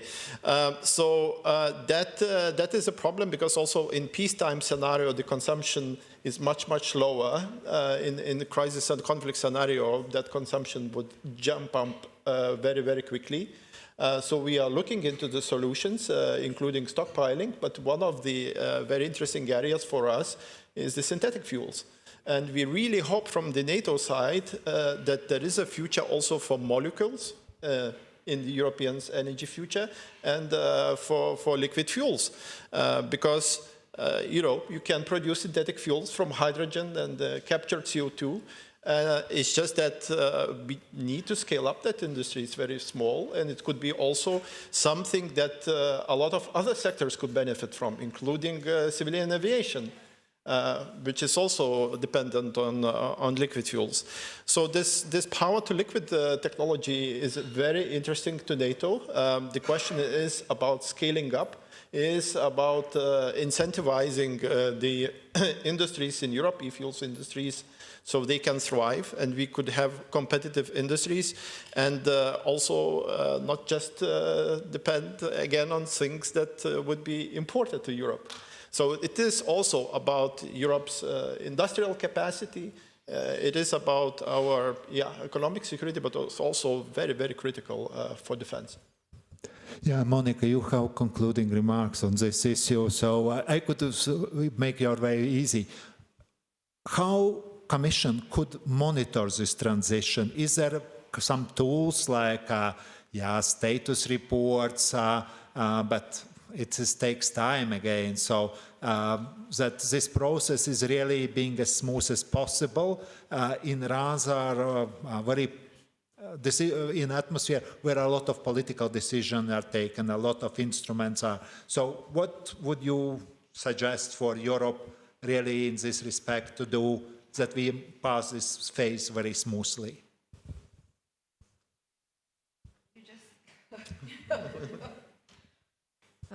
Thanks for the question. But you can say whatever you would like. You're the last speaker. Thank you. I mean, the point is that we can always monitor things and we can always report back on those things. I mean, I don't think that's a problem. IEA always has access to loads of data that we can also use, and we can also collect data on our side. The question is, indeed, when it comes to long-term sustainability and how can we square the circle of the triangle? It's a nice picture of sustainability, competitiveness, and security when it comes to energy is always a difficult one. But with Repower, we actually saw that sustainability or energy transition can actually go hand in hand with energy security, because what the solutions that we found to improve our energy security are there. Increase renewable generation, increase domestically produced energy sources, which are usually renewable, increase energy efficiency, and diversify the rest that we have. So so I think when it comes to the reaching our decarbonization objectives, I think we have the tools in our hand, and we can always report back on it. And now that in a world where security aspects are also coming in addition to these three elements of the energy triangle, I think this is where some additional discussions are indeed required, because as we heard, for defense and for increasing security, we are talking about still slightly different investments or adaptation and cooperation between civil and military areas. So obviously challenges will not go away, but I think with the discussion and cooperation between all the relevant stakeholders, we can always find solutions for as long as we have this positive attitude and proactive solutions-oriented attitude towards solving them. And you may need legislation or you may not. We can also work based on initiatives as well. So we do not need any major legislation anymore. We do have our decarbonization package, which already allows for renewable gases, renewable fuels to come in, and we also are coming up with a grids package, which again lays the foundation for a future system. So I think everything is there. It's indeed about implementation and then making sure that we do follow up and we always know where we are on that path. Thank you, Monica. To conclude this part, I would say it's definitely dialogue is necessary, and the nature is changing. And perhaps it makes even consider that, like we have in this panel, Norway, EU, NATO dialogue to expand it, because the real contentious issues are not the classical issues of the past where we have 120 or 115 BCM, but really more complex issues around this. And definitely it's by far easier to discuss this issue with countries that are sharing the same values, the same vision of the world, and that definitely makes this task not only rewarding but also intellectually very interesting. And with this, I would like to thank all the panelists. They definitely merit a lot of applause.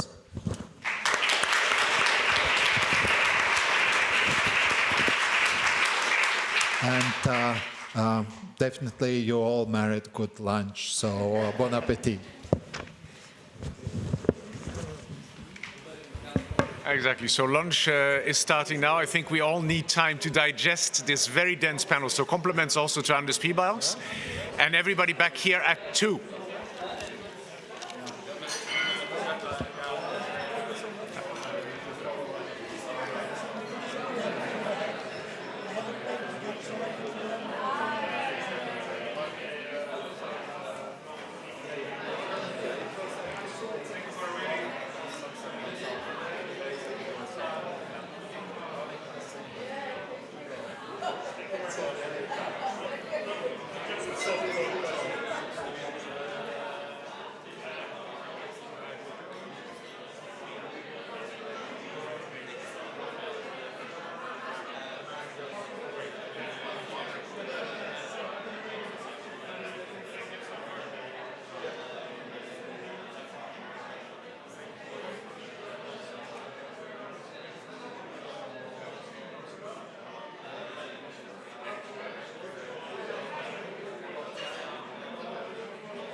session. I trust you all had a good lunch. So it's now my pleasure, without any further ado, to call Pierre Tardieu, Chief Policy Officer at Wind Europe, to introduce his panelists and kick off the discussion on market solutions for electricity. Promises to be another interesting one. So, Pierre, go ahead.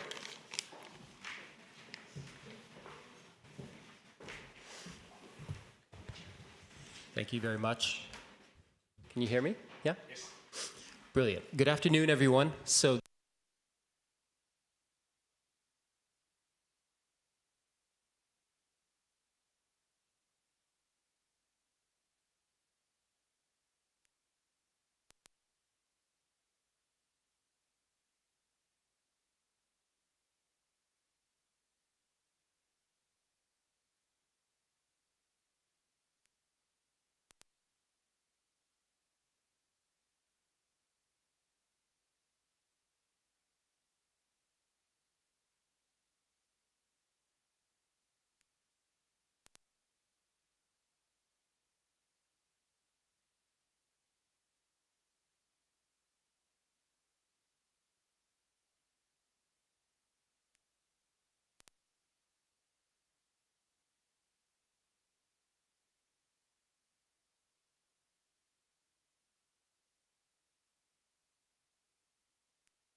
okay.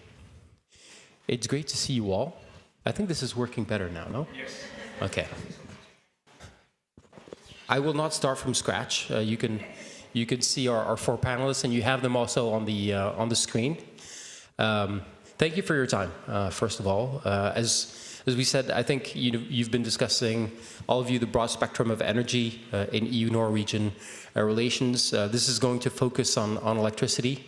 And I'd like to start with you, Tor, a little bit where I started my introduction, which you couldn't hear, but we'll double click on it now. The European Commission has really emphasized as part of its Clean Industrial Deal that electrification was going to be one of the main drivers of success here. How do you look at it, as a TSO? What are the implications, the business implications, the infrastructure development implications of this framing by the European Commission and the main thrust of politics these days? Yes, thank you, Pierre. You started by saying, referring to the future is electric. So just want to say, when we started the Statnett Brussels office on the other side of Schumann here in 2010, we had this huge banner. It said, the future is uncertain but electric. And so then after a while we changed it, the future is electric but uncertain. Then we got a little bit more confidence. So around 2014 we said the future is electric. Now the banner is Statnett. but good branding. And maybe the future is more uncertain. But certainly it is electric still. And so for us, for us as a TSO, and I think my colleague from TenneT can agree, I mean, electrification means that we have to transport more and more electrification and voltage from more and more different producers to more and more different customers, industry, homes. And so that requires a lot on the electricity grid. So it needs to be much stronger. We need better markets and smarter technology. So there is an amplification of that because the demand for electricity is just skyrocketing. So electrification of transport, what we see now, this super cycle of electricity demand, particularly linked to AI, data centers, it's a huge demand for that. So electricity grid and electrification on that is just incredibly important. Then you said Clean Industrial Deal. Just 1 month before that was presented in last January, we did our Statnett strategy, which is called Electrification for the New Era. So electrification is crucial for us. We definitely understand that we are dealing with a totally new era. And our approach to that within our strategy is, number one, we need to utilize our existing grids a lot better, and we have to use absolutely all the colors in the palette. Digitalization, smart technology, better operation, better markets. That's the first thing. The second thing is that we need to construct a lot of grids in Norway much faster and much more efficient. And we just presented our investment plan for the next 10 years, and it's 15 billion euros from Statnett in the next. And for us, that is totally unprecedented. That's a huge amount. But I think the last point, the third part of our strategy on electrification is what we talked about in the previous panel, preparedness, security, built-in resilience, because all that electrification means a lot more connectivity. And that, in the time we're living now, means vulnerabilities. So that is the sort of key thing we have worked on here in Brussels, for Statnett at least, to build up that understanding. And there is, obviously we talked about the Russian war in Ukraine. It is an attractive target. So energy in general, but electricity infrastructure in particular is an attractive target. So we have to realize that. Fallout can be a lot much larger than we are used to. And subsea, at least we work a lot on, I'm sure my colleague in internet can elaborate on that, but the subsea aspect of that, the critical infrastructure, subsea, needs a totally more holistic energy system approach. We dealing with the subsea interconnectors needs to learn from the gas pipelines. We need to work closer with the telecom. It's linked to the airspace, to the shadow fleet. All of this needs to be thought together in a much more proactive way. Thanks. Yeah, I think, the people in charge at NATO would argue that security needs to be designed from the outset as part of these assets, and it's never been more relevant than today. Just a quick double click on the 15 billion amount there. What is the share here of new cables and optimization? If you're able to answer that. Sorry, this is an unscripted follow-up question. Yeah.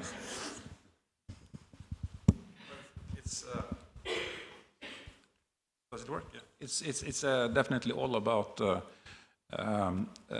building the necessary reinforcement to make the grid work better. There's a lot about optimization, but there's certainly a lot of grid, and there are parts of Norway where we need to build definitely a strong grid, so that we connect it better, so there is a much better flow on that.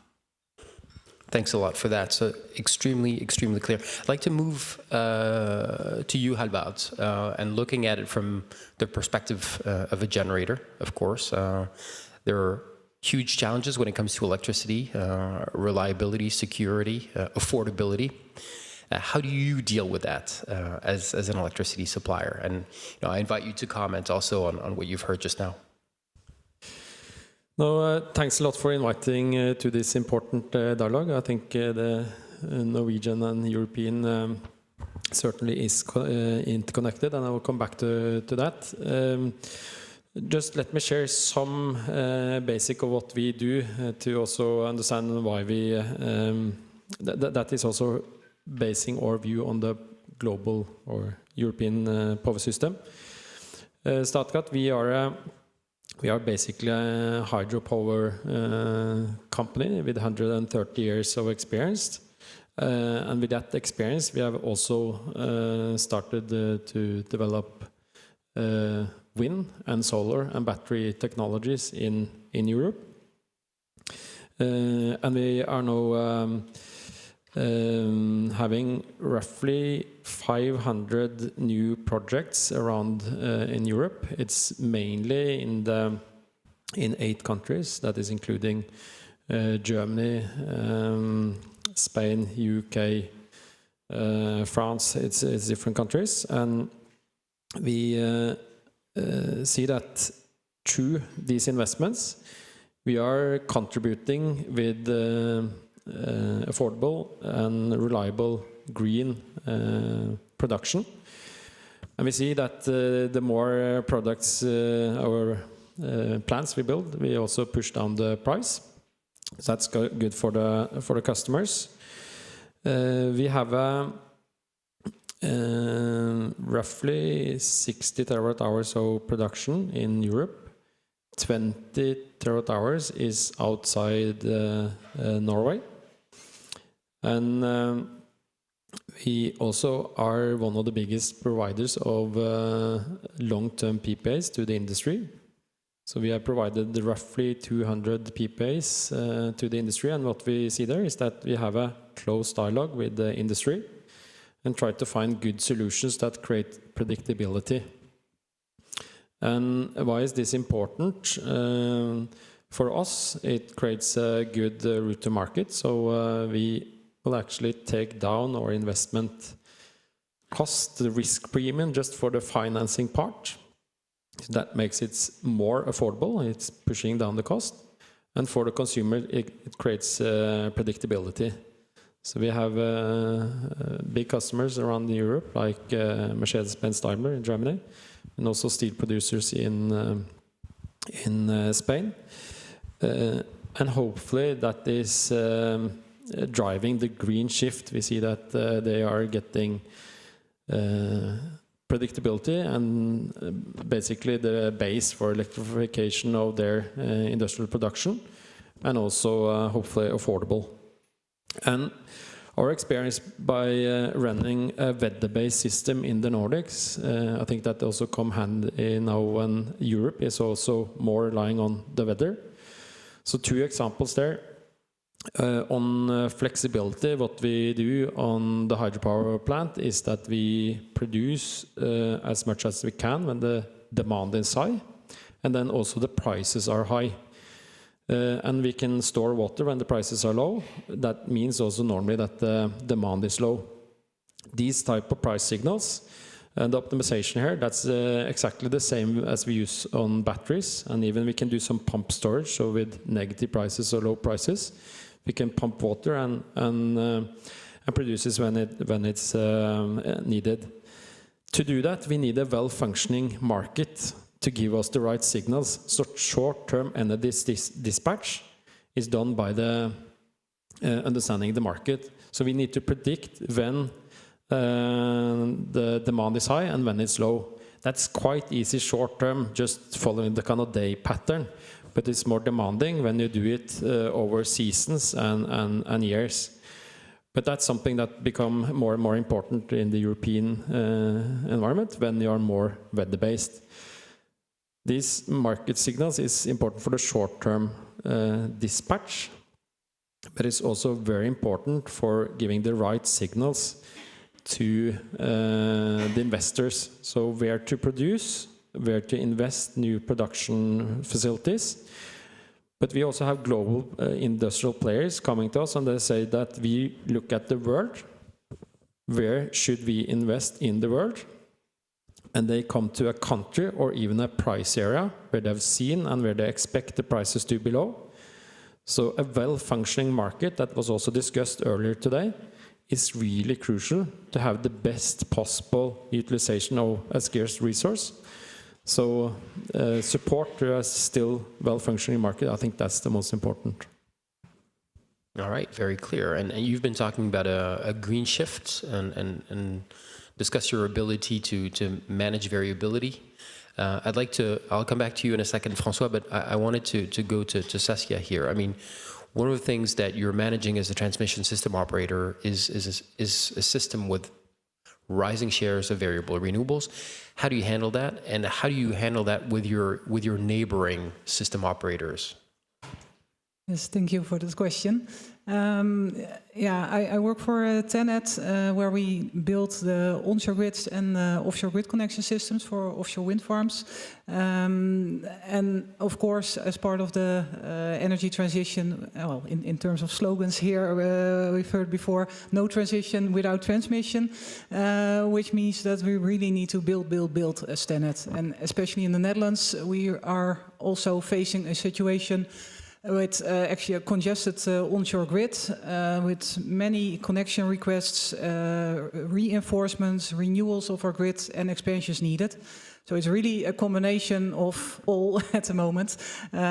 So we have a lot of projects ongoing. As part of that, these offshore grid connection systems we built at first it was easy to connect them to the onshore grid a couple of years ago, just being radial connections, bringing green renewable energy to shore. That's very welcomed in the Netherlands.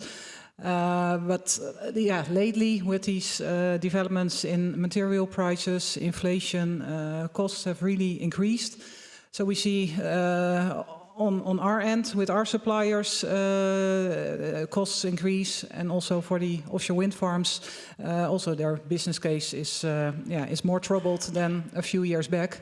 And that also has to do with this situation onshore, where we really need electrification and decarbonization of our industries, but they're not moving. So they really need an outlook, certainty on the long term.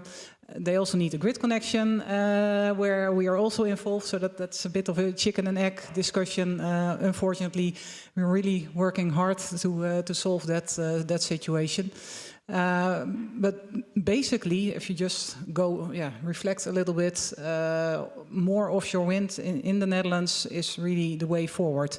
If we look at our climate goals, if we look at security of supply, also mentioned this morning already, then offshore wind is really the source for independent European sourced energy. So that's what we're really supportive of. Means also adjustments to our control centers, where more volatile sources, flexibility was already mentioned. We need tools there, we need storage and batteries in the right places in the grid. So that also requires training of our operators. And that's also work in progress with our control center of the future, for example. We're really working on the long term to enable the grid to facilitate all these renewable flows in the system. So that's a lot. In summary, a lot is happening in our grids, and we're in the midst of this development. And I really have good hopes to see where this brings us in the next couple of years. That control center of the future sounds pretty cool. Can we visit? It's quite secure, actually. It's quite secure. That's definitely also development. Good to know. Development we saw over the past few years, where at first, indeed, we could bring stakeholders, and now it's really more closed operations. But okay, we missed our turn, but good to know that it's secure. François, we heard from Halbard about the critical importance of having properly functioning electricity markets. Obviously, as a regulator, you looked after that bit, making sure that it's well integrated. Can you talk a little bit about the role of market transparency and data exchange in having properly functioning electricity markets? Sure, and good afternoon, everyone. I'll start maybe with a bigger picture, and then I'll zoom in indeed on the role of transparency that sometimes is a bit undervalued. Today, integrated electricity markets, so interconnectors in the EU, bring 34 billion euros per year to producers, consumers, and so on.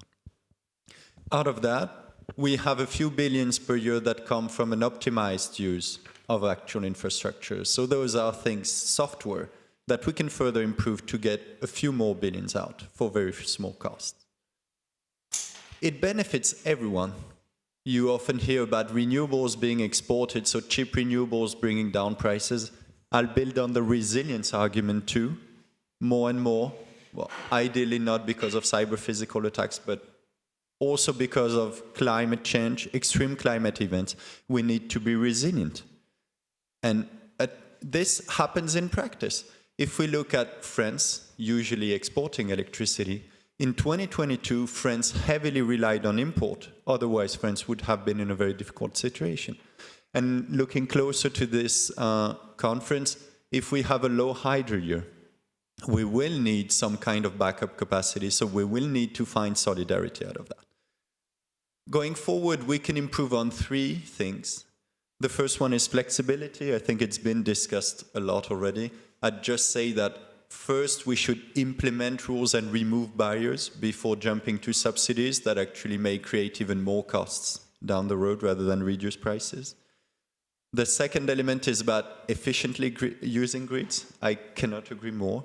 Do we need to build? I'll rephrase it as we definitely need to build more, but we need to optimize what we have and what we're going to build so that ideally we build less and the build remains manageable.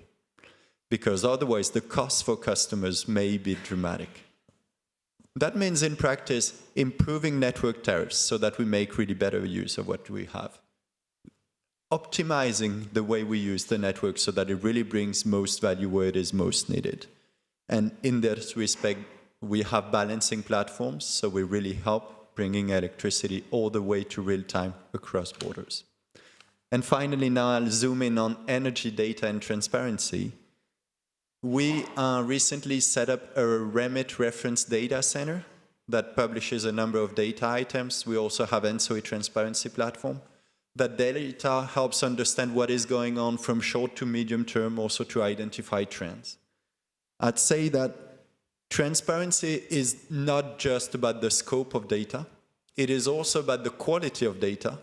And here for once, as a regulator, I'll praise ENSOE, saying that we have seen significant progress in terms of data related to balancing platforms, and we expect to see that progress throughout the balancing platform. And the second element beyond quality is timeliness. Unfortunately, after the blackout in Spain and Portugal, it has taken months to access data to understand what has happened in depth. So we need not only to work on publishing that data, but publishing good data on time.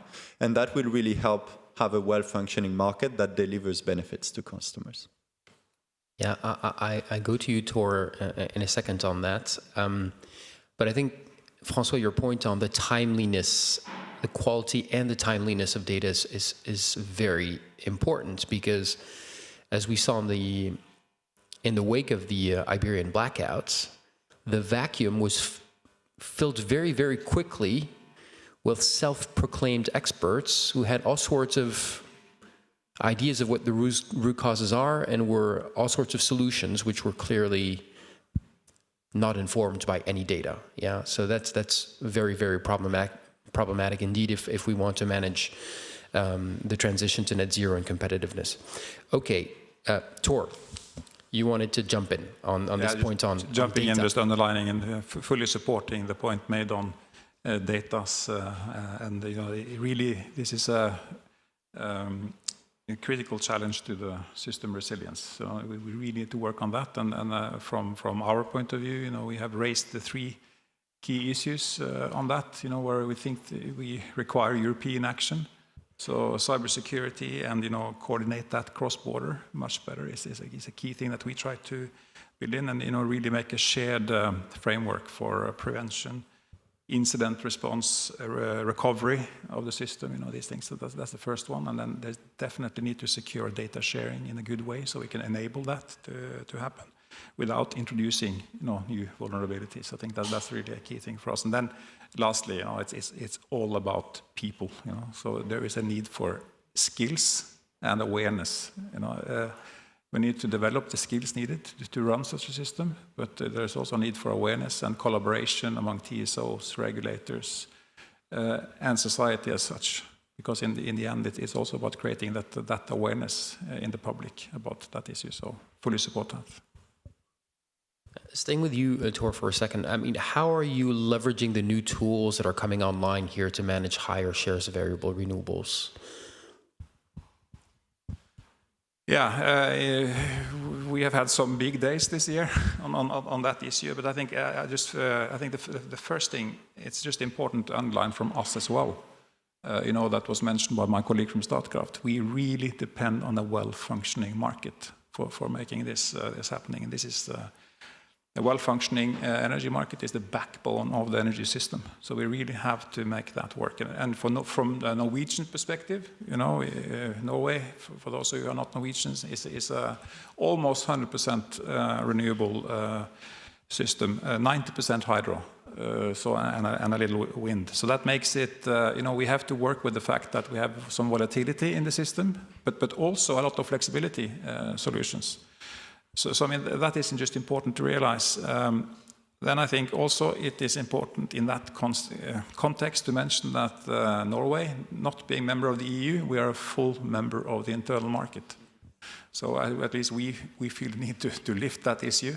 And that means that we are a full member of the internal energy market, the electricity market. So that's very important. But I think then it's also fair to say that, at least we do from Statnett everything we can to make sure that the principles of the EEA agreement is taken care of. I mean, the principles is homogeneity and simultaneity. So that on the regulatory side. So, we do everything we can to support the work of the authorities to keep it like that and to reduce the backlog so that we are on track on that. So, I mean, that's also fair to mention both sides of that story. Then you talked about the market solutions. So indeed, we had a big day on the 18th of March this year. So we had the Nordic intraday trading starting up.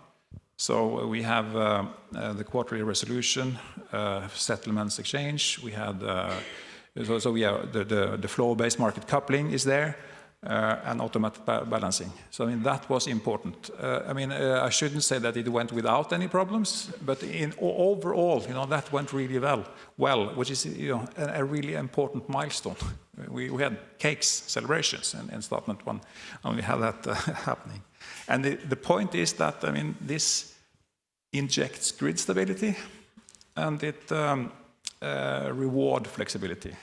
It makes it smooth. We're not stuck on the border. We can have everything flow nicely. And for a volatile system and with interconnectors and that renewable part, this is very important. So these market solutions that we have introduced, definitely from a European push, that we did this for sure, that's good. Then I think also in that perspective, which has also been Statnett's main focus the last weeks, so we want, within that European market picture, it is important with regional cooperation. So we had a focus now the last month on Nordic, the very solid, strong Nordic cooperation, the way that the Nordic countries have diverse systems. We have hydro, we have wind, we have storage, we have nuclear. So it is a good mix. So that is important for us to raise that. I think it's also important to raise another regional cooperation, which is where Norway is fully participating and we are part of it, where there's a lot of market development thinking going on, and that's the North Sea. On the road to the North Sea Summit in Hamburg in late January. That is a very important thing, and we are fully participating in the work and the thinking around it, maybe more on a long-term basis than the others, but still we are on it, and it is just a very important regional component. And the reason for lifting that part is that, that solid regional cooperation within the European cooperation, it is actually, we talked a lot about the energy triangle here earlier. So it is a way where you have affordability, sustainability, and security somehow being amplified. If you can exploit that, the regional cooperation is a European competitive advantage. Okay. I think it's impossible for me not to give you the word, Saskia, after that. Clearly, the North Sea is your home turf, right? And Terje was mentioning the Hamburg Summit, 26th of January, so coming pretty quickly now. And we certainly, as the wind industry, very much look forward to that because it's going to give a new political impetus for large-scale development of offshore wind, which helps meet a lot of these challenges. But of course, there's a huge infrastructure implication there, and the TSOs have been very much leading that discussion, and certainly TenneT has had a big role there. Any thoughts? Yes, I think it was also rightly mentioned, build, build, build. It comes at a cost. So very right there. I think we have some backup work to do, but looking towards the future, it's not about build, build, build everywhere and connect everything with everything. That's not necessary, not smart, and we simply cannot afford it. Also, resource-wise, that's impossible to continue that way. So we are really thinking about hybrid interconnectors. Just to explain a little bit, you have regular interconnectors, just connecting country to country, from grid operator to grid operator, especially Netherlands and Norway, or even also Germany to Norway, we have these functioning. But with this rollout of offshore wind and all this infrastructure on the North Sea, it also becomes a platform, a connection point to connect countries from these wind areas to another. And if you do that in a smart way, then it's also a more affordable way. That's at least what we are pursuing. For example, we have a pilot project now with the UK in progress. It's not easy. Because it's the first, and you need to put in place both technology, timelines, budgets, but also markets are not ready for it in the current situation. So we have to align a lot. I think we started in 2018 already with the first ideas, and we will be really glad to see this project in operation in the early 2030s. Just to give an example of the lead times of a grid operator, which makes the case also that we need to start planning today for tomorrow already, at least from a TSO perspective. And that's where also North Sea Energy Corporation comes in. Of course, you also have the NSOE, the European TSO Corporation, combining on a EU level. But if we talk about offshore wind, about the North Sea, it's really efficient and helpful to join forces with offshore operating TSOs, offshore governments who have ambitions for offshore developments, and to make that step ahead in time to make sure that we align plans not only for grid infrastructure, but also for the rollout of offshore wind. Because otherwise we end up competing against each other as European countries. And that's no good for no consumer at all. So I think that's the reason also why TenneT really believes, being a TSO, we know the value of interconnection and of cooperation amongst TSOs. So we really push forward indeed on the European North Sea Basin to come to these plans and realization of hybrid interconnectors in the future as well. Okay, great. Thank you very much for that, Saskia. So I want to come back to you, Halvard, and take a bit of a step back. You talked about, functioning electricity markets. There's always, an argument to be made that things can be optimized, that certainly the rule book should be optimized. I would make the argument, I think François has said this already, that the priority is to implement existing rules.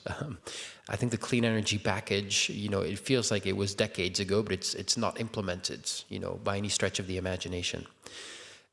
With that in mind, the European Commission is scheduled to publish a white paper on electricity market design. What would you like to see in an ideal world there by way of optimization? And perhaps a slightly facetious question, what would you like not to see in the white paper? So in general, the European electricity market design has proven itself to work well, or even especially during the energy crisis in 2022. So building on the lessons learned from that crisis, the 2023 market design revision focused on strengthening the long-term market, a development that we support, and it's also enabling industries to plan ahead. And people can question if the kind of market functioned well or not in the crisis, but the fact was that 160 BCM of gas delivery disappeared, or people thought it would disappear. That is the same as 1,600 terawatt-hour roughly. So the alternative to the market helping with the rationing, then the politicians actually had to take out demand in the same amount and actually point.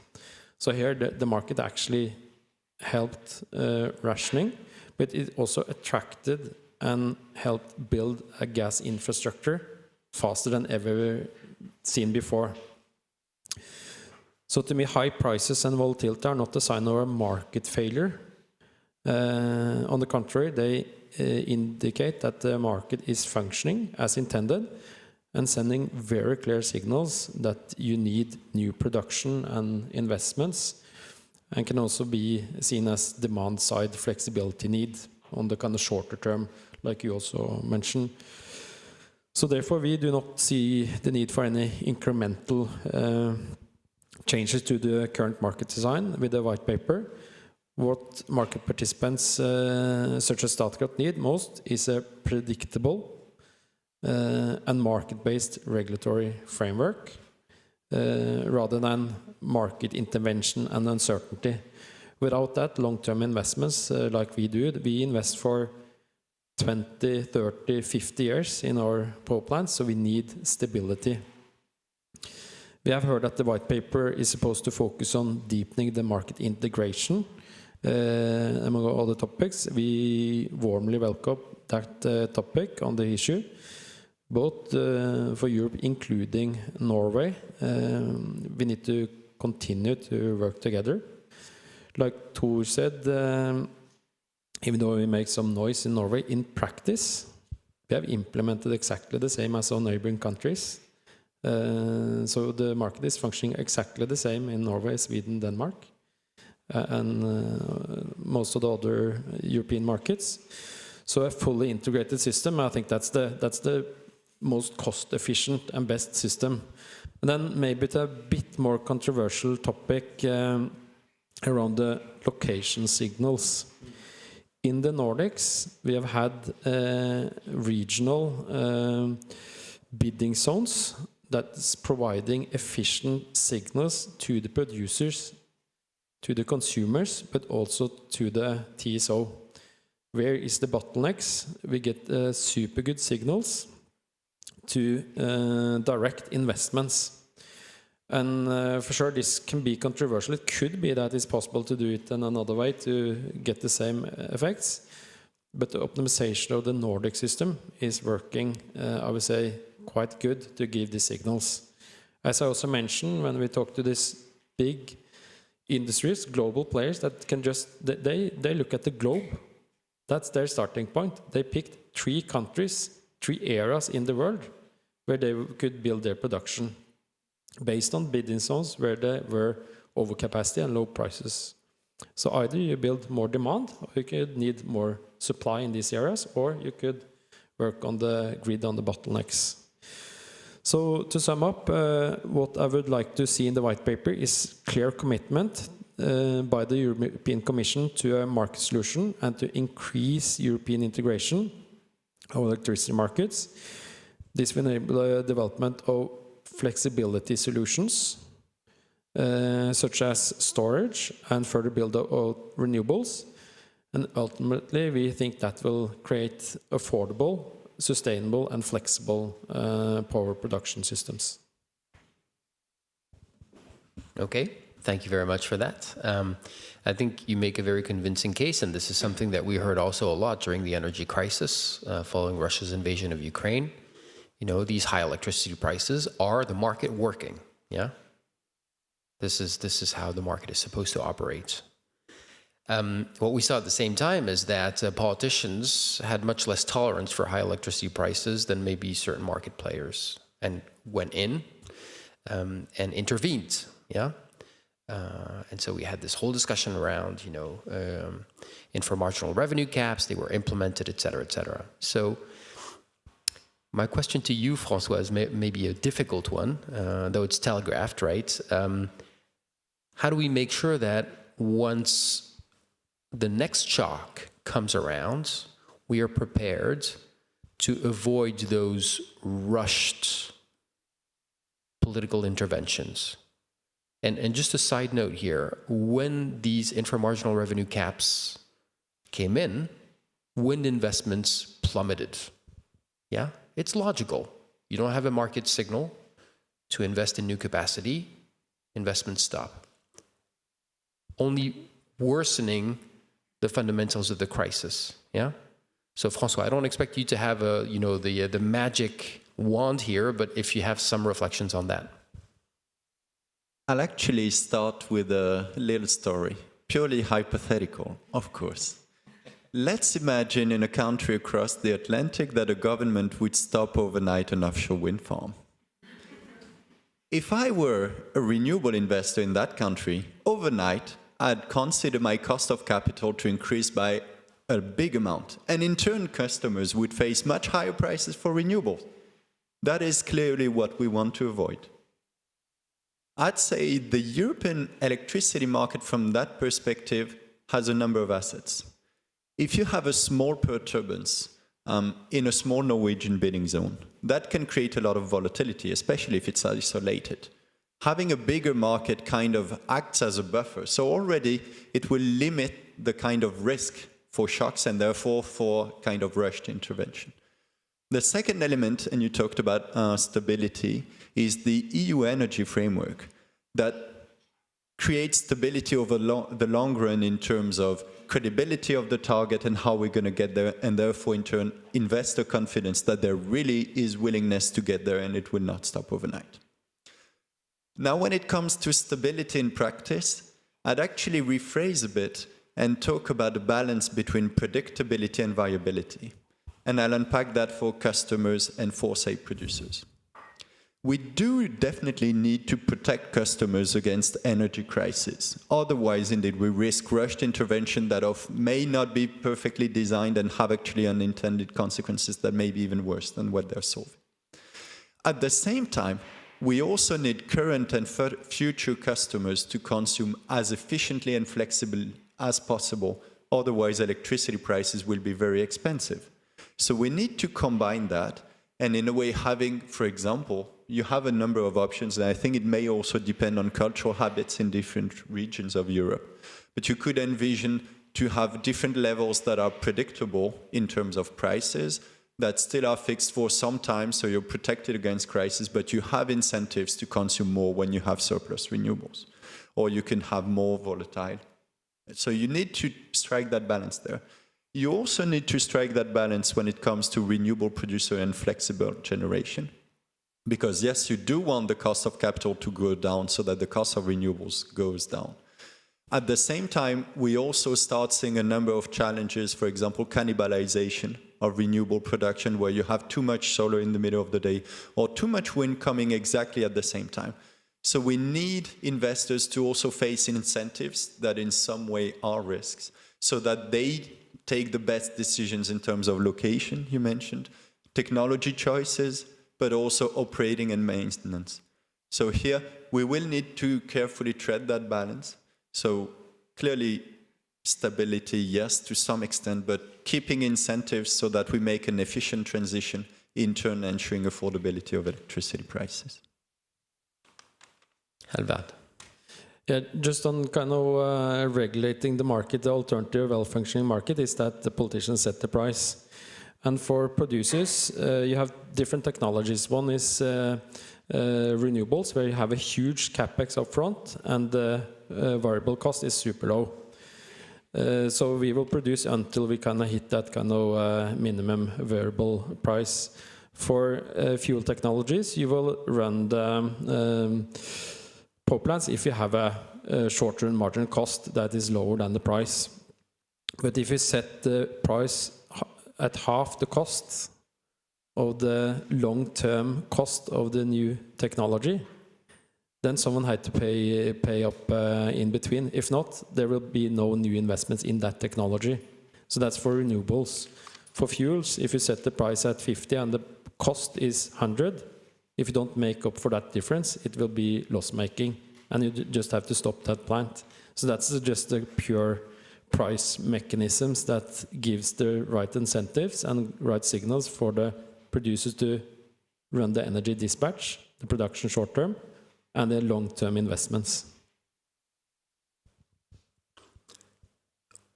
We're talking a lot about electrification of industry, end uses, etc. But if you look at the numbers, actually in Europe we're consuming less electricity today than before the energy crisis. Yeah, and in terms of percentage, the rate of electricity is the same as roughly as 10 years ago. Yeah, I speak under your control, François. I'm sure you've got those numbers better than me, but that's roughly the metrics. Just the question to the two TSOs here. I mean, how do you expect this to evolve? I mean, at which point will this electrification start kicking in? And what kind of models do you have in order to map that out? Because being very, very curious, speaking to different actors, nobody's really able to give me a clear sense as to what their electricity consumption is going to be in 10, 15, 20 years. Yeah?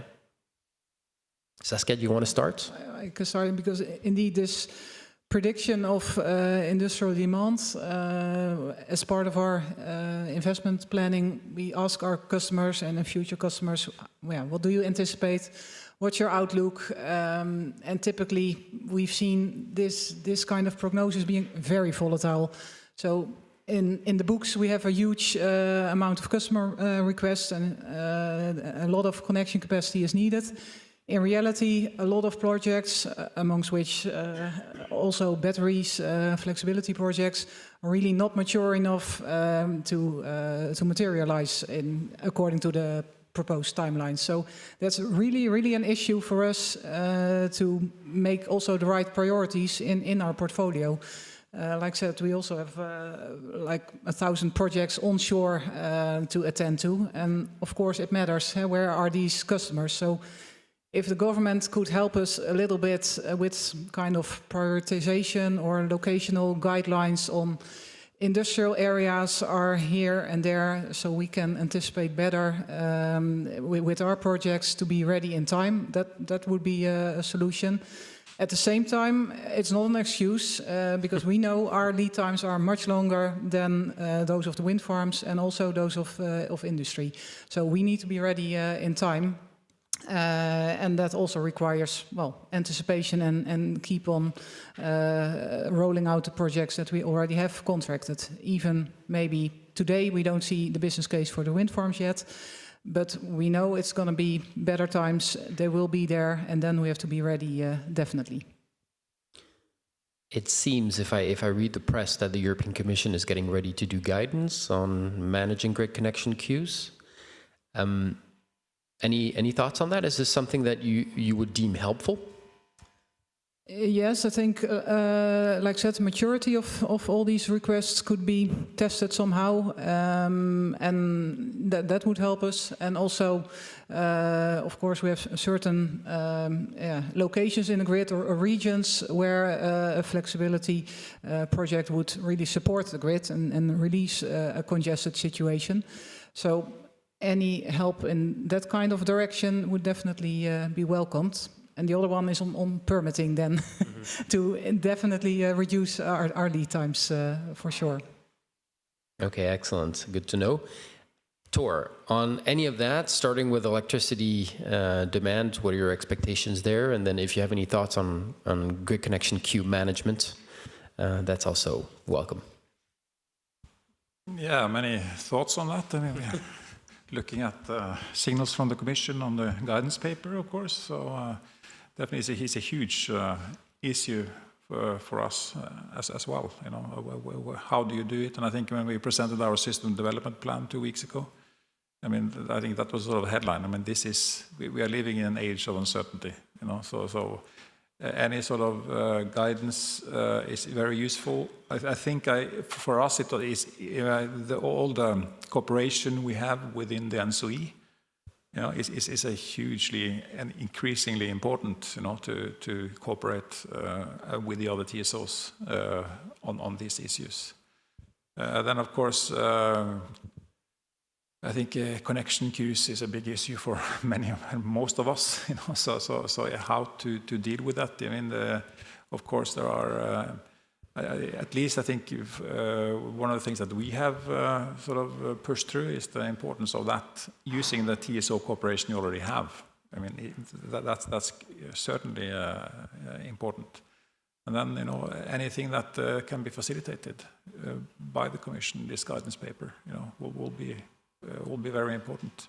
But we have to accept the fact that we have uncertainty, and we have to live with that, and then to plan for it. But and use the things we know. And then, as a general headline, I think cooperation, amplified cooperation within the EU and the neighboring countries, increasingly important. So these things adds together, and we just have to make as good plans as we can. I think we should to start where we started. Electrification is coming on. We're looking very much forward to the electrification action plan next year. And I think this is something that is happening, and we have to deal with whatever we know, and then make the predictions. And we put a lot of effort into short-term market analysis, but increasingly also a lot of effort into the long-term market analysis. I mean, with at least on the long term towards 2050, the amount of production increase for us, I think we're talking about 100 terawatt-hour in Norway by 2050, in a sort of best scenario, extra, which is a whole lot. And then with the increased demand that we talked about coming out of these data centers, AI is just going to explode.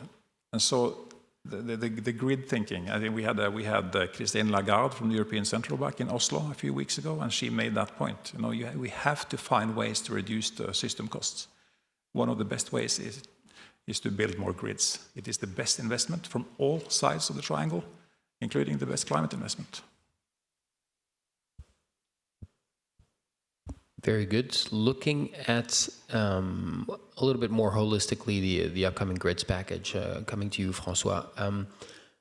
Terje has been talking about planning to 2050, accounting for this electricity demand. I want to come to you, and then Saskia, you'll get the opportunity to respond. A lot of people are making the case now that the 10-year network development plans are good as far as they go. But they're good as far as they go, yeah? And therefore something else is required to deliver net zero in 2050, potentially including more top-down planning, right? Any perspective from Acer on that? Top-down planning is a taboo word in general. So I'll rephrase it as more coordinated. But who's doing the coordinating? Yeah. What we can say is we agree with the assessment that indeed having, and I think there was a sentence I very much agree with in the report by Enrico Letta on the single market. The more renewables we have in the system, the more benefits of an integrated market as opposed to separate markets. And interconnection capacity, exchange capacity are what unlocks and enables this. At the same time, we also see that more and more, the benefits from those grids are more scattered. When you build a first interconnector already, the two neighboring countries have so much benefits that anyway, they'll go ahead and build. But if you start building 200 gigawatts of offshore wind in the North Sea, it's not just for the Netherlands, it's actually all the way down to some landlocked countries. And then the question becomes, who bears those costs? Because otherwise, if you don't find a way to share those costs, you kind of block the deployment of those grids and the related offshore wind. Because similarly, the Netherlands will say, I have no off-taker for those 20 additional offshore wind. Why will I risk my taxpayer money for that? So that's the first point. A second element is we need to moderate cost. So we'll always have that tension between indeed build more and save more. And we'll need to keep that in mind. The question is also, what is the vehicle we want to put that cost savings to the table? Is it the network planning part? Is it when the national regulator reviews individual project when you go to cost sharing? You have a number of options. More prospectively, what we see is we can indeed harness major savings if we do that. But the keystone of that will be political trust across member states.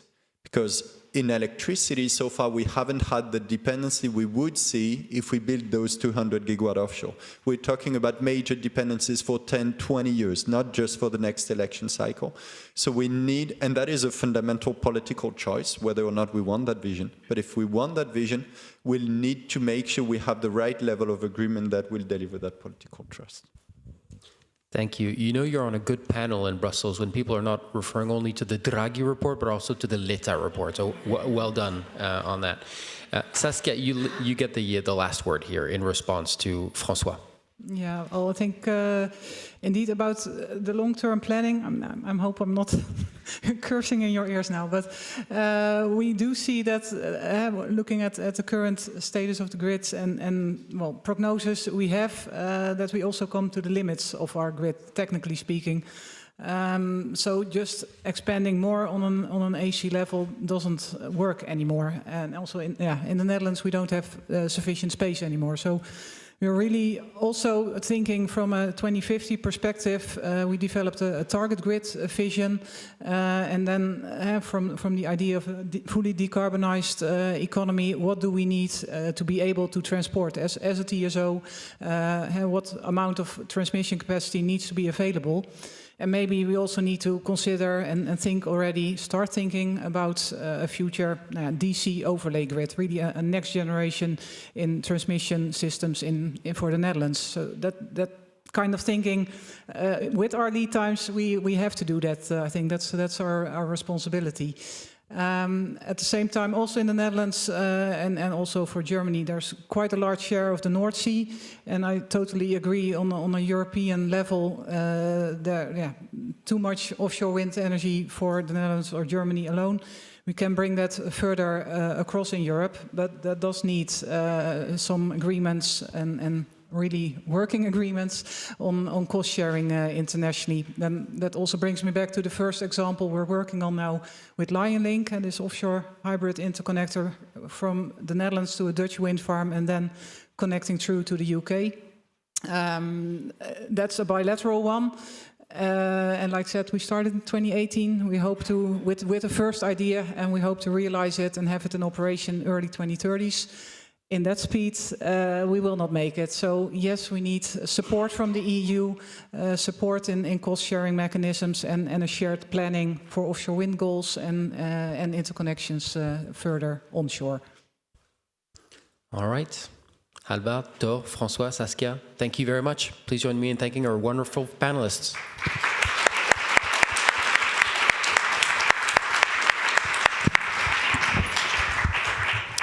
So I pass the floor back to you.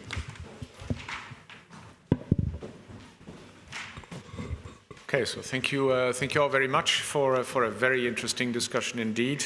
More food for thought, I think, for all of us. And without further ado, I would like to move to the next panel, asking Georg Rikeles to the stage. He will moderate our third and final panel. And please go ahead, call your panelists, and let's talk about how technology can drive the energy transition.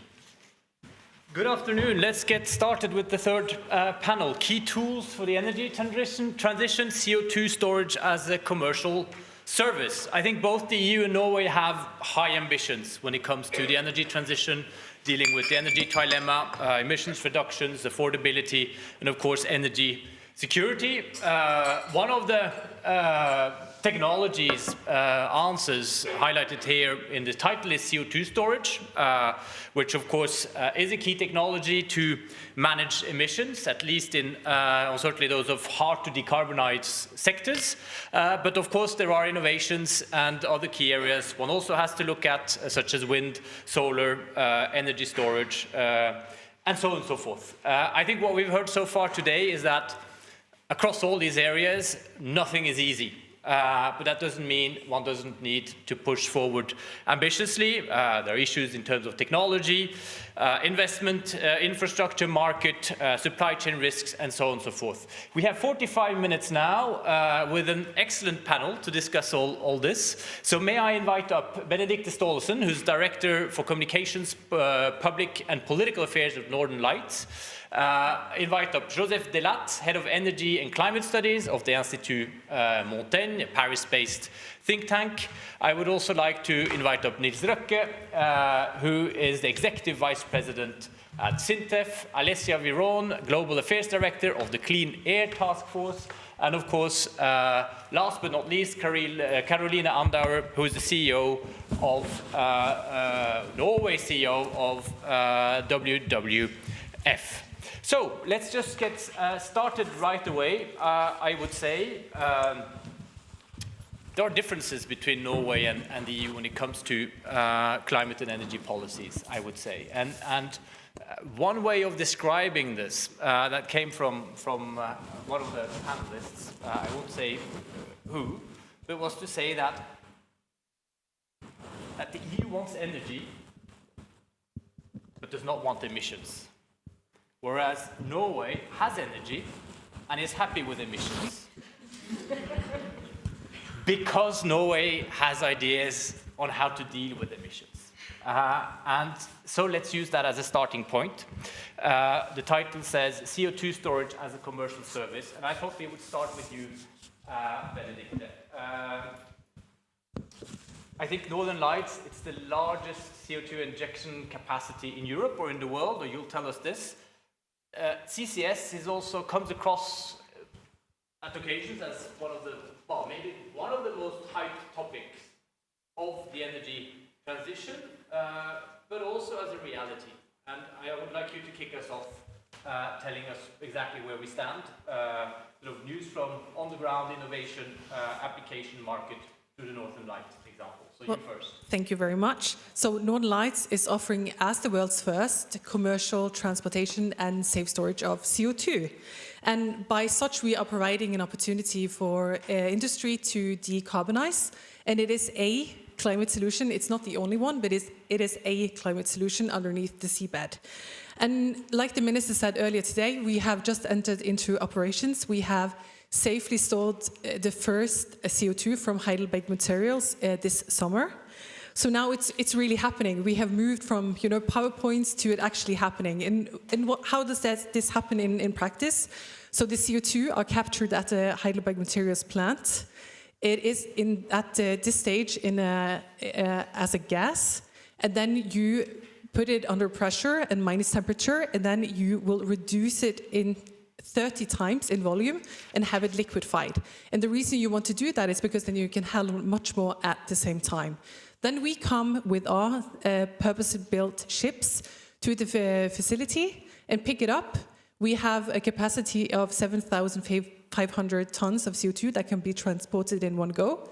It goes then to our receiving facilities outside of Bergen in Norway, where it's being offloaded, taking onto temporary storage tanks before it is exported 110 kilometers out into the North Sea and then 2,600 meters below the seabed.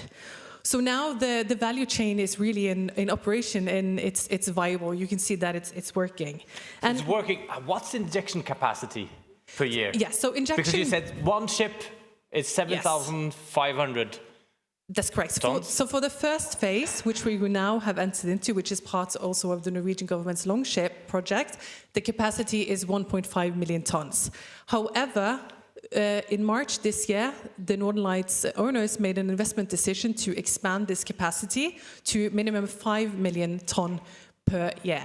So that is about 10% of the total of Norway's emissions can, in theory, be handled at our facility. But we need much more, of course. We need more of Northern Lights to be able to really scale this up. So we have execution already going for the next phase. I just came from the facility yesterday. It's very busy with ships coming in with CO2 and civil works going on. We will drill wells in 2027, 2 more wells into the reservoir, and plan to have the expansion capacity ready in late 28. And this was a commercially based investment decision because the owners believe in the commerciality in CCS. But it was also enabled by support from the EU, SAF funding, which was very important to enable this decision. So our focus now is safe operations, and we will now prioritize starting also to receive CO2 from other customers, Yara in the Netherlands, and Ørsted in Denmark. So you have this capacity of 5 million tons, you said, per year. How much do you think you will actually inject per year? Based on how much do you have from Yara and others in time? Do you think you will be coming your way of CO2? Yeah, so we still have a little bit of capacity left for the next phase, but we are in dialogue with potential customers in Sweden, Denmark, the Netherlands, Belgium. So we are, of course, planning to not have any capacity left, and then also look on how to expand further. Excellent. All right, Joseph, can I move directly over to you? You're one of these great experts on energy transition matters, writing a lot of reports that I like to pick up. But you follow, well, CCS, CCU, many other of these innovations, but let's start with CCS. I mean, what's your assessments of well, not only the technological readiness, but also the opportunities now and the challenges in scaling this at the European level? We know we have some targets that have been set, not always popular in the Net Zero Industry Act, but focus on the technology and the market. What are the opportunities and challenges? How do you see this evolving now? Yes, thank you.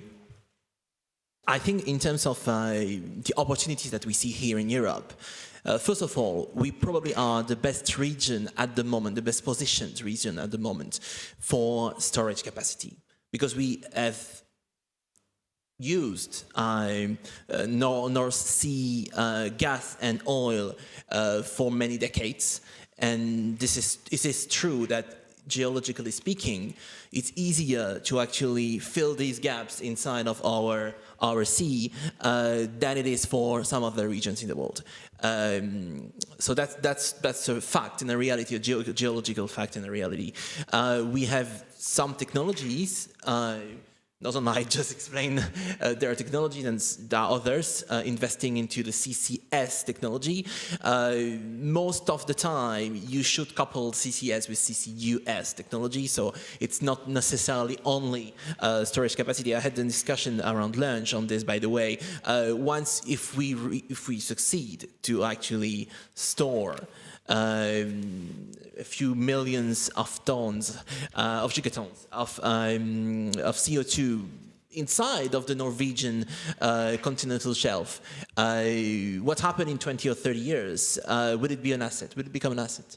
When we have perhaps technology to transform CO2 into e-fuels, etc., etc. I mean, like you never know what can happen. I mean, like at the moment it's science fiction, but in the near future, or in the midterm future, it could become an asset.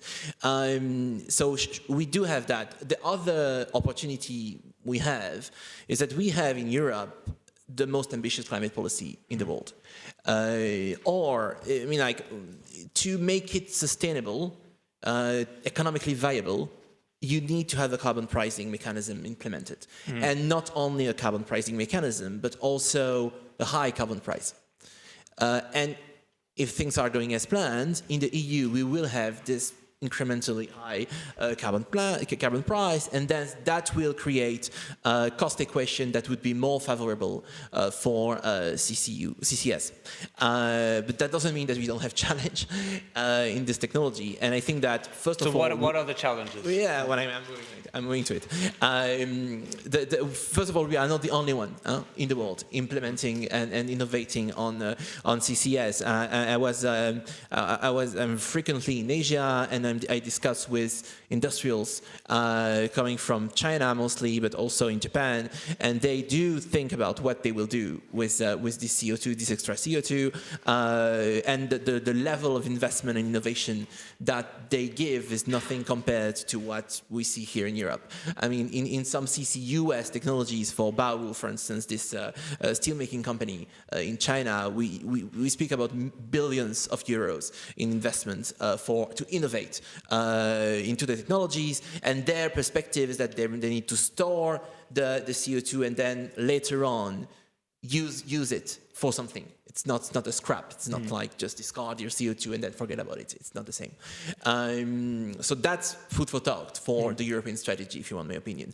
And of course, if you want to have a cost equation to make it sustainable for CCS, you need to have a high carbon price, as I said, and it will depend on the technology. It will depend on the technology. And if you want to discuss it as a pure scientist, what industrial technology would be the best required to actually necessitate carbon storage? Any technology that cannot be easily electrified. Can I ask you a question that you maybe can't answer? You said it twice, we need a high carbon price. How high do you think the carbon price needs to be for this to really take off? It depends on the technology. For hydrogen, for instance, up to 70 to 80 euro per ton could work. For chemical industry, it can go like much higher. For the cement industry, how high is much higher? You can reach 200 per ton, all right. yeah. Wow. So you need high carbon price in order to make this sustainable, and that's not the only issue that we face. For chemical industry, we can imagine that if you are in a harbor, like let's say Antwerp or Le Havre or Hamburg, then it's easy to connect with the pipe and reach the Norwegian continental shelf.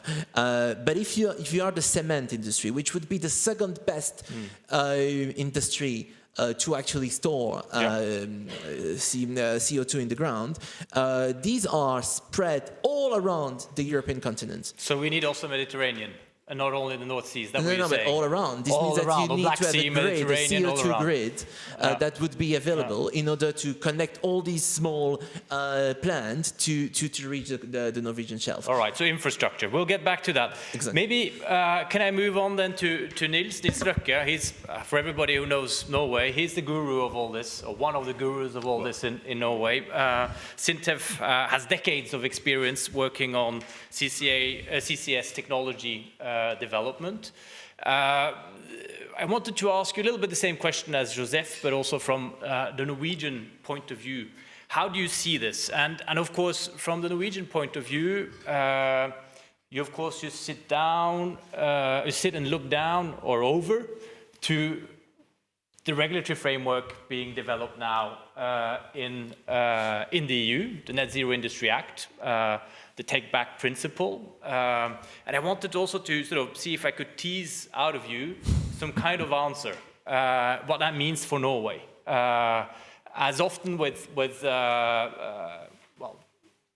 under the EA agreement, deciding what's EA relevant or not is not always easy. How important is it to get this going, that Norway sort of becomes part of the same regulatory box, target box, ambitions box as what you have in the Net Zero Industry Act and these 50 million tons of injection capacity?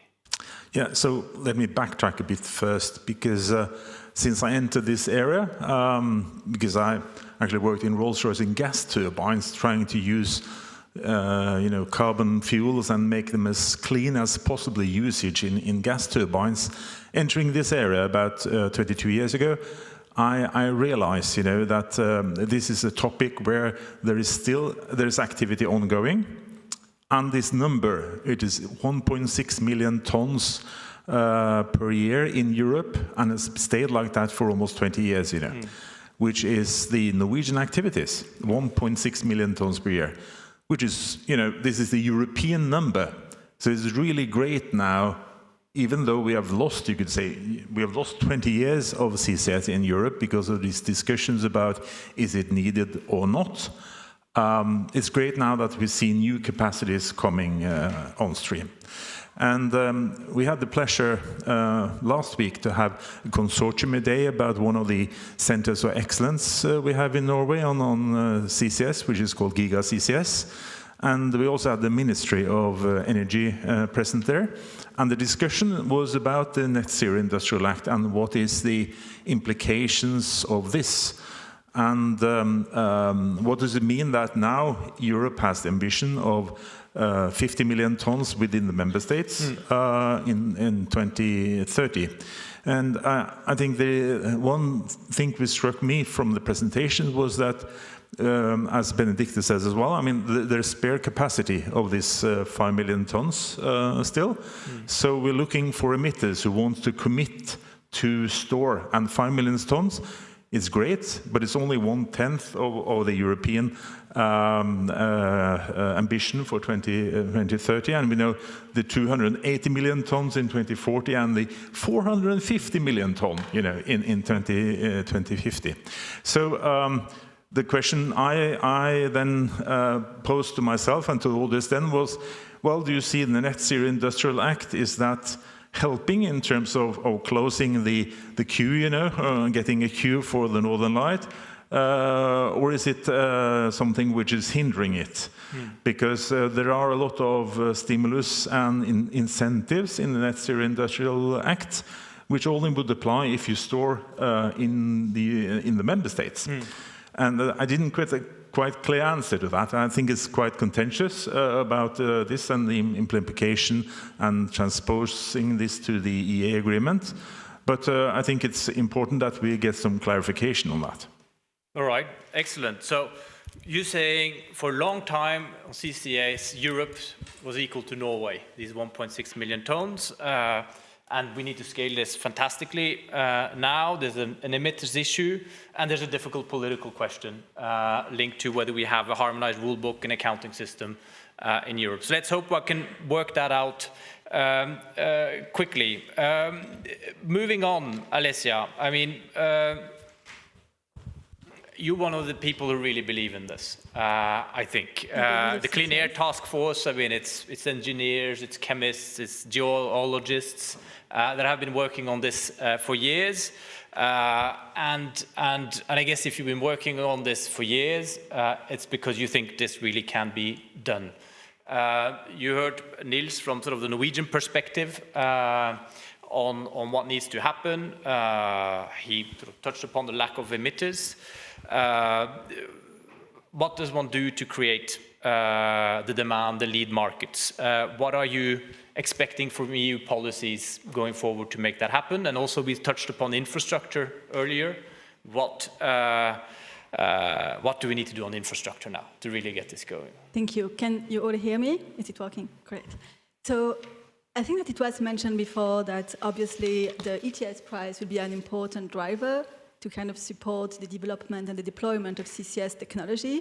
We've also mentioned several times the role of member states in the earlier stage. Obviously, Longship benefited from a lot of support, and it will be needed for early mover projects. But at the same time, at some point, we need to move towards more of a commercial approach. We need to make sure that there is actually a demand for the decarbonized product that can drive the deployment of CCS. And for that, the discussion on lead market is extremely important. When we look at the cost of a decarbonized material, the decarbonization is expensive. It's not cheap to produce decarbonized steel or cement. But when we look at the cost of the end-use product that are using this decarbonized material, the cost increase can be very limited. So for a car or for a bridge? Or you're saying if you have a bridge that made with decarbonized cement, you're saying the cost implication is not big? So for example, if you take building a bridge with decarbonized cement and decarbonized steel, you can cut 70% of the emission with this decarbonized steel and cement with only an increasing cost of 2%.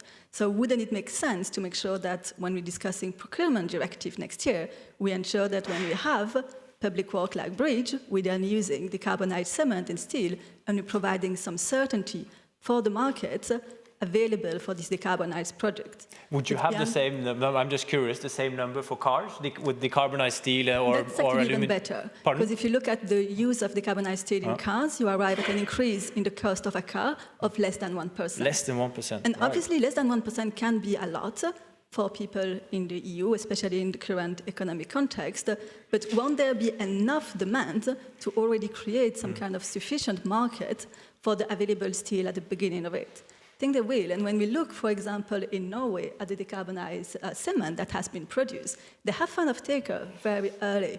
So there is a demand for decarbonized product. And if we really want to create this lead market, we need, when we look at the industrial, well, no longer decarbonization, the Industrial Accelerator Act, it will need to take very ambitious measures that ensure some kind of harmonization on the criteria we're using on what is decarbonized or not and what kind of So that's, you mentioned procurement, so that's labeling, is it? Labeling is going to be quite important. What do we count as decarbonize and what are the different levels of decarbonize that can be available on the market. And then we definitely need to look at procurement. We need to look at what are the current state of the voluntary market, and can we provide certainty on kind of the amount of market that may be available there. So we need ambitious labeling in the Industrial Accelerator Act, which is forthcoming still this year, right? Yes, December 10th. I'm always tempted to turn to you to ask you whether we will get this ambitious labeling, but I guess that's not my role. But do you think we'll get it? I'm not saying that I think we will get it. I think we will need it. We need which it. is different. All right.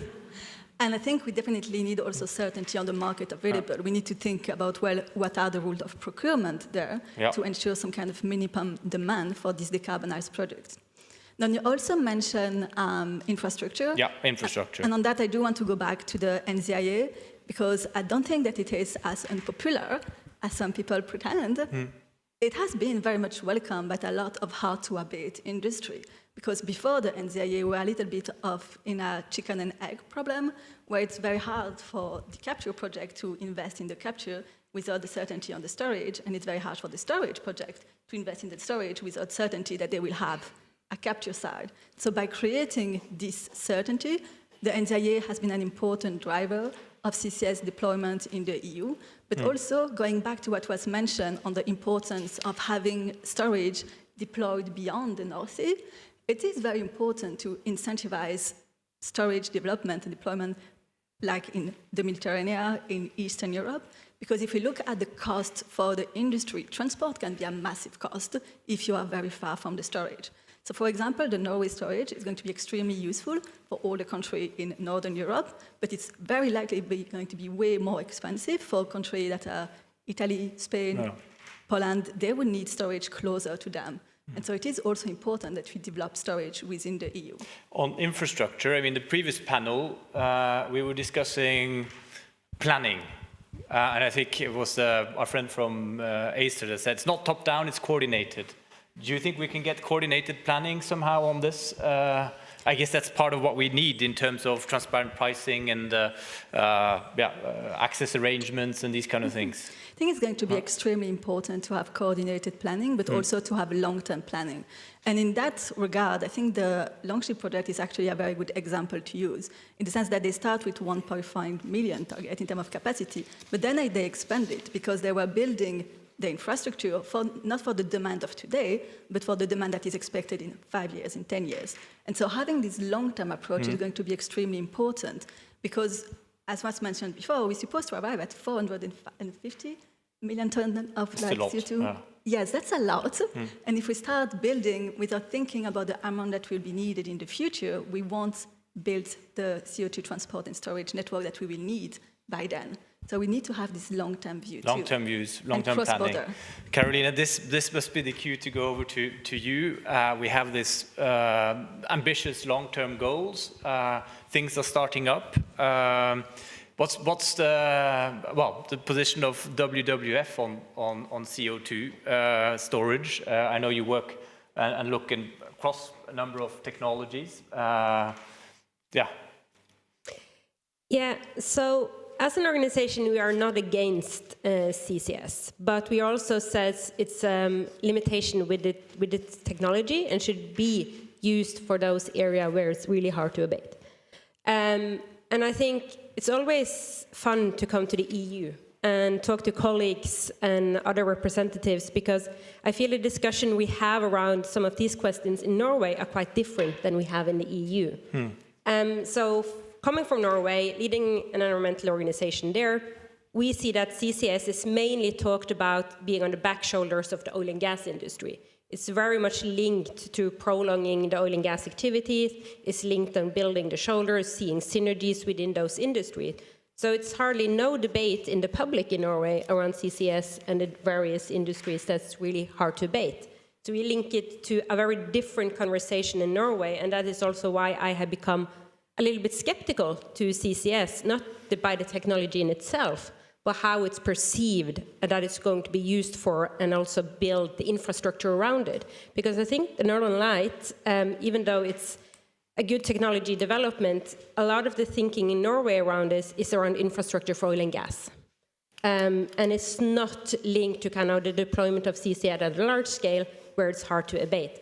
So I think that is a very kind of dangerous thing we do right now, because we'll be talking about long-term coordinated, and we do develop, and I'm not sure, particularly in Norway, but I also see partly in the EU, you have climate policy, you have energy policy, you have nature policy, and then you have technology policy.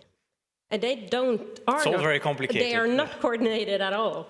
And then you get various kind of technology tracks, kind of depending on how technology optimism you are. And in Norway now, we are in a situation where you have political parties who is more in favor of supporting, subsidizing CCS than onshore or offshore wind. So they're putting more money, more willing to invest in CCS as a technology than renewables in total. We'll get to new renewables afterwards, but I guess what you're saying is that CCS should not be an excuse to delay emissions reductions. You say you're not against, which I take to mean you're in favor when it comes to its use for hard-to-abate emissions. Can I ask you then, what's sort of your bucket list of hard-to-abate emissions for which it's okay in your view? So we've spoken about chemicals, cement, steel. Steel, I would say, is another picture, because we thought that steel was the only way was to actually have CCS, but there we see new technology development. Okay. And I think also CCS as a concept in itself, kind of, you talked also about other technology development, and we see that, for example, in the deployment of batteries, where we thought that kind of you need nickel and you need cobalt to have batteries, and therefore you need deep sea bed minerals, which is not the case anymore, because the technology has matured. And I think that is going to happen in a lot of the other industries as well. We see that cement is not likely, maybe in some waste management as well. Waste management. Because we have to much better in recycling and all of that, but there will be some that you can utilize. I see hands coming up now. Do we agree on this list? Or Benedicte, you wanted to come in? Yes. Niels wants to come in? No, I see what you're describing. I see that point, and I think it's just important also to bring into the conversation that in order to succeed with CCS, we need safe injection and safe storage. Who has this competence today? It is oil and gas companies. If you look at who are our customers, it's not fossil fuel industries. It is hard to abate cement.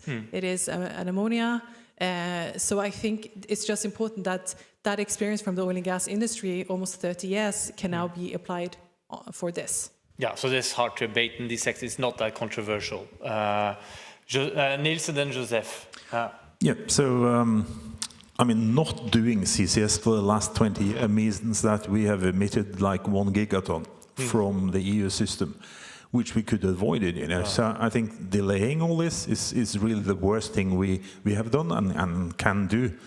And in terms of the technologies which need this, I mean, every year we delay this, we're actually relying on carbon removals, which will also need this infrastructure in place to store, you know, for instance, in the Northern Lights and in the North Sea.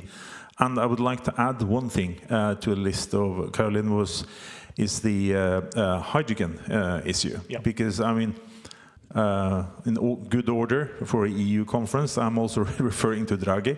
I mean, Draghi, Letta, and Heiter. I mean, the Heiter report says doubling research and innovation in the next framework program. Of course, that is the right thing to do. But looking to Draghi, he points to 3 technologies where we have advantage in Europe.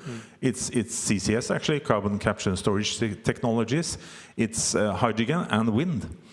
And what I hear now is that we are kind of relaxing the pace in those areas. And I mean, what will happen then? The void will be filled immediately from Asia, which have these capacities operating in non-economic markets, and they do this pump and dump. And to me, it's like, okay, we're going into the PV trap again with open eyes. I mean, we cannot stop to push forward for these kind of technologies, which are also outside the CCS. So we need to keep the pace. But I want to ask you, because you told me you just came straight here from Berlin, from COP. how's this been seen on a more planetary basis? And when in preparation for this, I will obviously read the World Energy Outlook. I was told to read the DNV report, but I also told to read this article in Nature. Do you, which I think, well, if you're not familiar with it, maybe you want to say 2 words about that and how you... So that's like 5 questions, Georg. Which would you want? You can handle it in a minute response. Well, let's do the COP first. Yeah. They used to count fossil fuel lobbyists going to COP. This year, it's the first time I see they're counting CCS lobbyists. And I was curious to see if SINTEF was on this list, you know. Happy to not see that, because, I mean, we worked on research on making this most effective. But still, I think this notion of this is prolonging the oil and gas age is still very much in the discussions there. And I think the only thing to show that's not this case is actually to do it. I mean, we've talked about this now for 20 years, missed out a gigaton or whatever from Europe.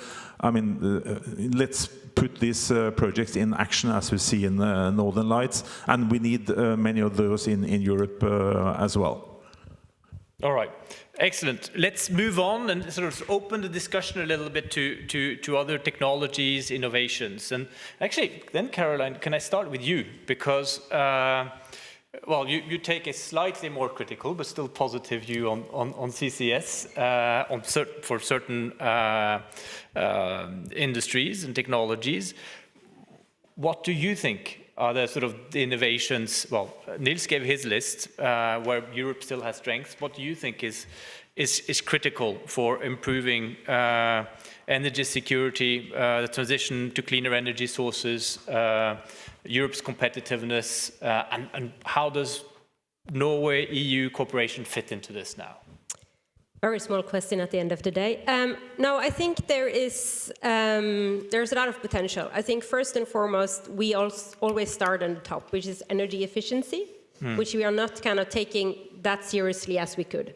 We have goals and targets, but we don't take out the potential, and it's not kind of, what to say, sexy enough for politicians, and then have kind of to really kind of put forward the things needed where we can do that. Because if you do what we can there, then you have a better picture of kind of how much energy we need in the future. And we do need a lot more energy because we are going to be fully electrified, more or less. So then it is around kind of looking at the kind of the current, what is working. You have solar, which has a dramatic drop in the cost. Battery storage, which is also kind of also dropped the cost dramatically, much quicker than anybody thought. We have deployment on offshore wind, particularly in Europe, not so much in Norway. There's much more critical voices on that in Norway, and less support. And we have more or less also stopped onshore wind development in Norway. And that is part kind of, we have hydropower, but also it's been part of a bigger discussion right now is kind of what do we electrify first. It was mentioned earlier today about data center and also happening in Norway, also electrifying platforms, which has been a huge discussion, and electrifying the facility in the north, Melkøya, which they need kind of, they need to limit their emissions because that's the biggest emission we have in Norway. They're going to do that with wind power from land in areas which are very vulnerable when it comes to nature, but also large indigenous groups are living. Yeah. But seasonal storage, I noted, was mentioned by the IEA this morning. And I guess that is a lot about hydropower and connecting Norwegian hydropower then to the continent. Which we support. Okay, yeah. Great. Joseph, yeah, you work on this all the time. What critical gaps exist in your view in terms of the technological innovations aimed at improving energy security? Caroline was mentioning, for instance, wind. It's not going as fast as it should. There's a question of floating wind turbines. There are certainly other technological areas that might be important for the future. So what's your outlook on the broader picture than just CCS? Okay, that's a 55-minute answer. No, so you have 1 minute, you too. I will summarize everything as I can. Yes, I do agree that we need to fix the intermittency question and the flexibility question Yep. In our future electricity grid, especially if we all don't go for nuclear and if you want to have like a significant amount of renewable energy. In that scenario, you have two options, mostly in addition to pump hydro. It's storage in big batteries or hydrogen storage. And both of them will be needed probably, especially if you want to actually store in regions where you don't have a lot of demand. So that's a key part where we should put more emphasis and innovation. The battery sector, we are much behind than the Chinese, and that's where we need industrial policy measures in order to catch up, without losing the reality that the current technology developed in the battery sector are not necessarily going to be the one winning the game in 20 years from now. To circle back on the carbon capture question, the utilization of CO2 relies on different types of technologies where we are currently leading in Europe. You have like electrochemistry laboratories that are well positioned to be the ones that are making the breakthrough or are already making breakthrough. The question is scaling up. In Europe, it's like for many industrial questions, scaling up these new innovation is very difficult. And I see this a conjunction between the Norwegian willingness and appetite for CCS and what we can do from the scrap we are going to put in the ground. I think that big companies like Equinor, etc., they are big, serious candidates to invest into this innovation and trying to anything related to the electrochemistry where you can electrolyze the CO2. I'm sorry to use like technical words if you don't understand anyway. It's basically you use electricity to transform CO2 and hydrogen into something else, another molecule that we might need. And that's actually potentially in the next 2 decades a very big thing. So you talk up, when we talk, because the focus here is EU-Norway, you talk up very much the investment capacity potential coming from Norwegian actors. You've done a lot of work on China, or on sort of supply chain risks or technological risks. Is there something you would warn about, sort of where Europeans now need to be more careful? I mean, the discussion we are having now with the Industry Accelerator Act is the one we should have. I mean, like implementing targets that we have in the Net Zero Industry Act, but more concretely using local content requirements for some very specific parts of the value chain of specific technologies, and you should have like an agenda of deployment of these local content requirements, and especially thinking about the technologies where we are leading at the moment, where we want to preserve and localize the creation of the value chains for the future. That's important. So we have to look at local content requirements in addition to procurement, in addition to other things mentioned. Yeah, it goes together, of course, local content requirements in procurement. But we have, I think, 6 minutes left. I would want to give the opportunity to the room, to the audience, to come with questions. So please prepare yourselves. Put your hands up if you have a question. But while you prepare, Alessia, I want to get back to you also, because you're the only one who didn't get the opportunity so far to talk about the broader technological picture. And I'm sure you also have clear views on this. What is it you'll be focusing on? Our view at CTF is that we will need all the kind of clean technology available, and that the end of the technology mix will very much depend on the member state, the regional, or even the different industry and the technology that are available to them. One technology that we believe have been very much overlooked in the EU is the geothermal one. Geothermal. Because this is a source of potential renewable energy. There's an action plan coming up, no? Sorry? There's an action plan coming up on geothermal. There's an action plan coming up, which is part of like a broader strategy. So still not actually a really standalone document. But it has been overlooked for very long, given the fact that this is actually an energy that we could produce in the EU, and that is not weather dependent. Obviously, geothermal has also challenge. You cannot build traditional geothermal everywhere, and we do need more research and innovation on the more innovative side of geothermal, like enhanced geothermal system or closed-loop system. So there are researchers that are needed, but that is definitely a technology that would benefit from more attention. Yeah, I'm very ignorant about geothermal. Is this very relevant also for Norway? Does anybody know that?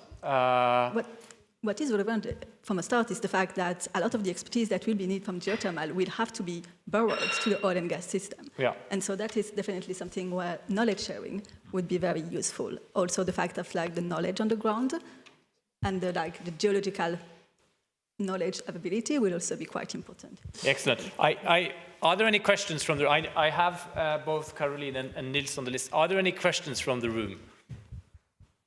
We have one there. Let's have that question because I enjoy the participation from the room.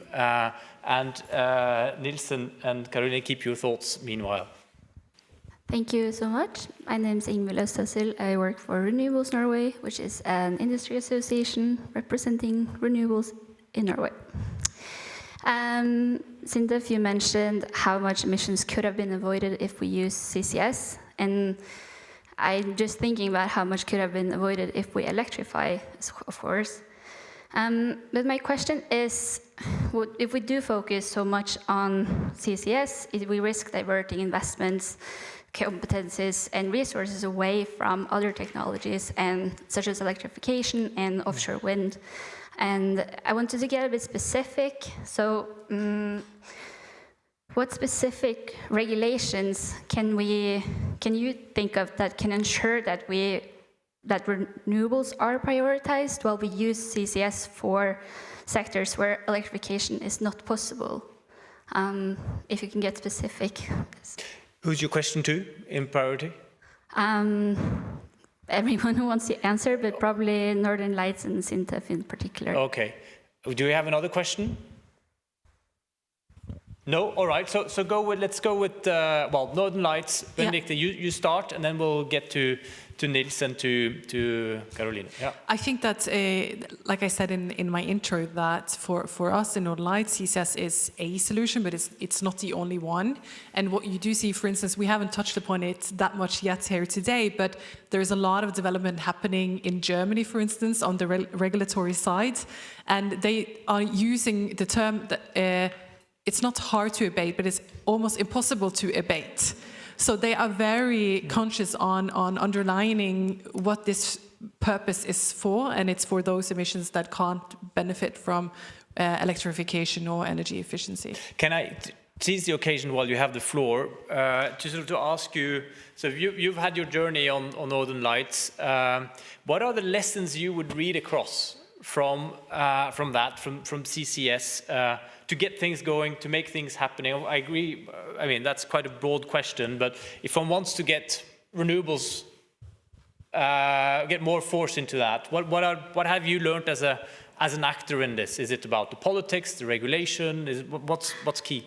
Yeah, so it is definitely a combination. I think technologically CCS was de-risked with almost 30 years experience from the Norwegian continental shelf. Financially it was de-risked with the Longship Norwegian government financing. And now it's important to de-risk also regulatory. I heard someone say one time, don't kill the business before it's a business, because it isn't scaled. Yet it's still in its formative phase. A lot has happened. We have 3 customers where we have first of its kind commercial contracts, but still it's in its formative phase, so we need to scale that. And also I think what Nils was alluding to, the importance of keeping up the political prioritization, that we don't lose focus on this now going forward. Very important. Excellent. We have 2 minutes left, and I would like then Joseph, Nils, Alessia, and Caroline, the opportunity to come with their sort of final contributions. I think it was, let's start with Nils, and then Caroline, and then get to Alessia and Joseph. And maybe you could say something. I mean, I think this happens every year, right? This EU-Norway. Supposed to.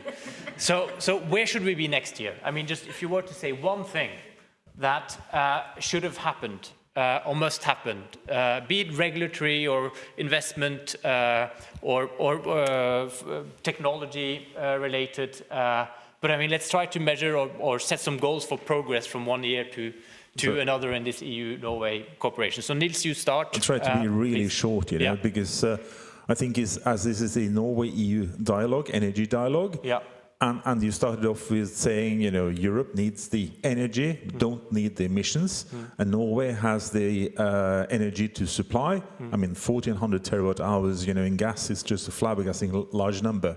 Why don't we then try to work together on these technologies, which we know that we need, both short and long term, and these being, in my view, CCS and hydrogen? I mean, why don't we work together and come up with some concrete action plans on how we can make the hydrogen economy actually work with low-carbon hydrogen solutions, and this is where they're connecting. So a concrete EU-Norway CCS hydrogen action plan. Karina? Yeah, I want something else, but strange. No, but I do think, just kind of very short, when you mentioned geothermal, it just reminded me of a discussion we have in Norway, because the minister opened this and talked about what we call the Norwegian price on a household electricity right now, which is an incentive to not be energy efficient. And we see kind of the dropping in installing solar power, and geothermal has just dropped like this in Norway, because they're set up a system which is to keep the household for kind of having lower electricity price and not have this jump and so on, which is good. Yeah. You can solve that in so many other ways that doesn't kind of then affect technology development, deployment of kind of geothermal, solar, and much more. So I think that is what I'm missing, that we have a joint conversation on how this different mechanism and the social cost of it, kind of, because we heard about it, we need to kind of have the social licensing to do this. We need the kind of the households to be part of this. So how do we have that joint conversation then, and then don't put in place these policies that are not helping us kind of where we want to go? So you're saying we're having, in certain respects, unhealthy energy debate, so not constructive. Oh, yes. Yeah, all right, I know what you're referring to, partly at least. Let's move on. Joseph, and then we'll end with Alessia. Very quickly, straight ahead removal and, well, incremental removal of the free allocation under the EU ETS. Get the price up. Yes, get the price up. Do not cover ICC, so International Carbon Credit, inside of the ETS1, and maybe perhaps consider removal from some sectors to be included in the ETS, and that you will have a market for CCS. We have to act on price. And then, Alessia, now the final word is for you. What are you wishing for Christmas? Well, first I would say, if we are bringing removal into the ETS, it has been to be done very carefully, in the sense of there is removal and removal. There are removal that are geological removal, that are long-term one, and then you have like carbon farming that are also a form of removal, but much shorter. And we should be very careful about what we mean when we say removal, if we're bringing this kind of discussion in the ETS framework. Otherwise, I would say my wish would be for a clear CO2 transport regulation. At the moment, I think Norway had to develop so many different kind of bilateral agreements to discuss CO2 transport. And given the fact that CO2 transport is always kind of cross-border issue, we do need some kind of framework that allow us to do that in a way easier and more straightforward way. Clear CO2 transport regulation, and those will be the final words. We come back to the idea of coordination then. I hope both the Commission and the Norwegian authorities have taken note of the wish lists here. I suggest you give our panelists a round of applause for their excellent contributions. Thank you so much.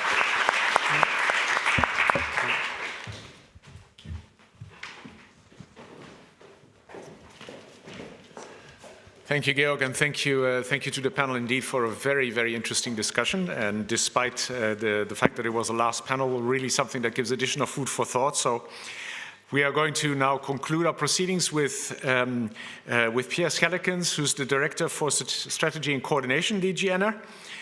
He will make some concluding remarks, and he has graciously agreed to replace, as I had on the program, our Director General, Jørgensen, who was called out for something else. So, Pierre, you have the floor. Thank you very much. Thank you very much, Heitze. And it's a pleasure to be able to be here among those that are left to close this EU-Norway Energy Conference. One, as you said, Heitze, one in the several conferences we've had between the EU and Norway on energy matters. But the first one in this Commission mandate, the first one with the renewed push for a true, genuine energy union that we have with this new Commission. You wish it entered into force a year ago, but nonetheless, in that context, a list of topics that you have addressed here today, which are, of course, the cornerstone of our relationship with Norway: energy security, affordable energy, renewables, clean technologies, and the clean energy transition in broader terms. So, very relevant indeed. And of course, this relation has always been strong, but of course, it has entered maybe a different, a qualitative leap, if I can say so, as a result of the energy crisis. We still talk about an EU-Norway partnership. To some extent, I would say it's more than a partnership. It's really common work. It's really a common endeavor, and very much friends that think alike.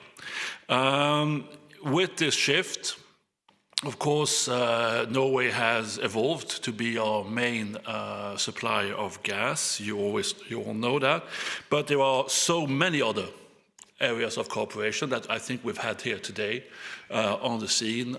We tend to talk a lot about our cooperation and of course, Norway's a very important role. It is absolutely clear that the diversification and the moving out of Russian gas. Last night we still had the second trilogue on the repower legislation. That move out, that shift away from Russian gas would not have been possible, at least not in such a short period of time, without our cooperation with Norway. But as I said, there is so much more than just the gas issue. The work on renewables, framed by the EU-Norway Green Alliance that you discussed here, the work on the technologies, the CCS, but there again, hydrogen and so many other of our work on technologies that we will need in the future. So we are entering, as you know, and that has been said here by several, a rather intense period. It is this typical period of the mandate where the strategies have been put forward and now come the proposals. So in 2 weeks' time, we do the same thing every mandate. It's extremely foreseeable.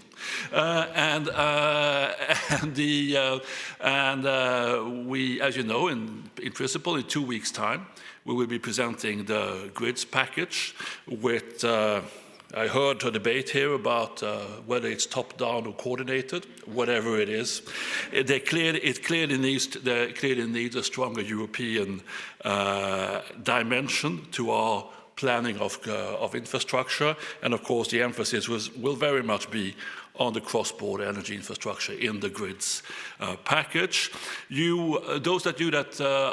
last point that was raised here in the last panel, those of you that have looked at different versions of the Commission work program, leaked versions and then actually real versions of the Commission work program, will have noticed that indeed, as part of our package for the policy architecture beyond 2030, we have indeed planned a cross-border transport of CO2 legislation. So that is something we are working on now, and that we in principle will be presenting by autumn next year.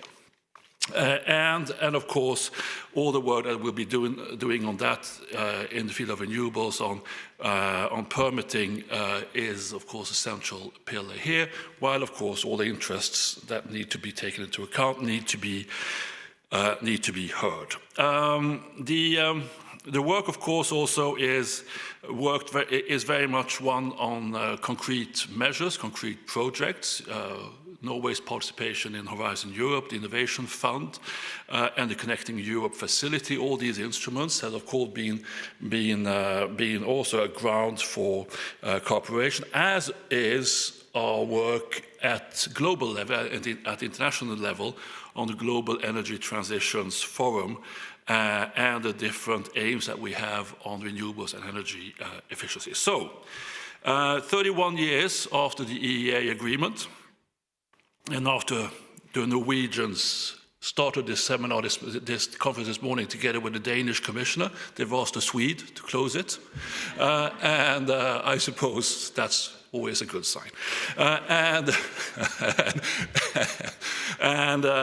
it is really then my pleasure to say on that basis, of course, what we are building is it's very much a joint commitment towards a more sustainable energy system, towards a more independent energy system, and of course towards a basis for our cooperation in what is indeed very shifted, very changed geopolitical contexts, where I think Europe's the EU's and Norway's, of course, future is very much hand in hand, and I think there is very few areas where that is more clearer than energy. So I close this conference here. Thank you very much for your attention during the day, and of course, with all of you, we are, of course, very often in touch, and all of that is just ongoing work. Thanks very much.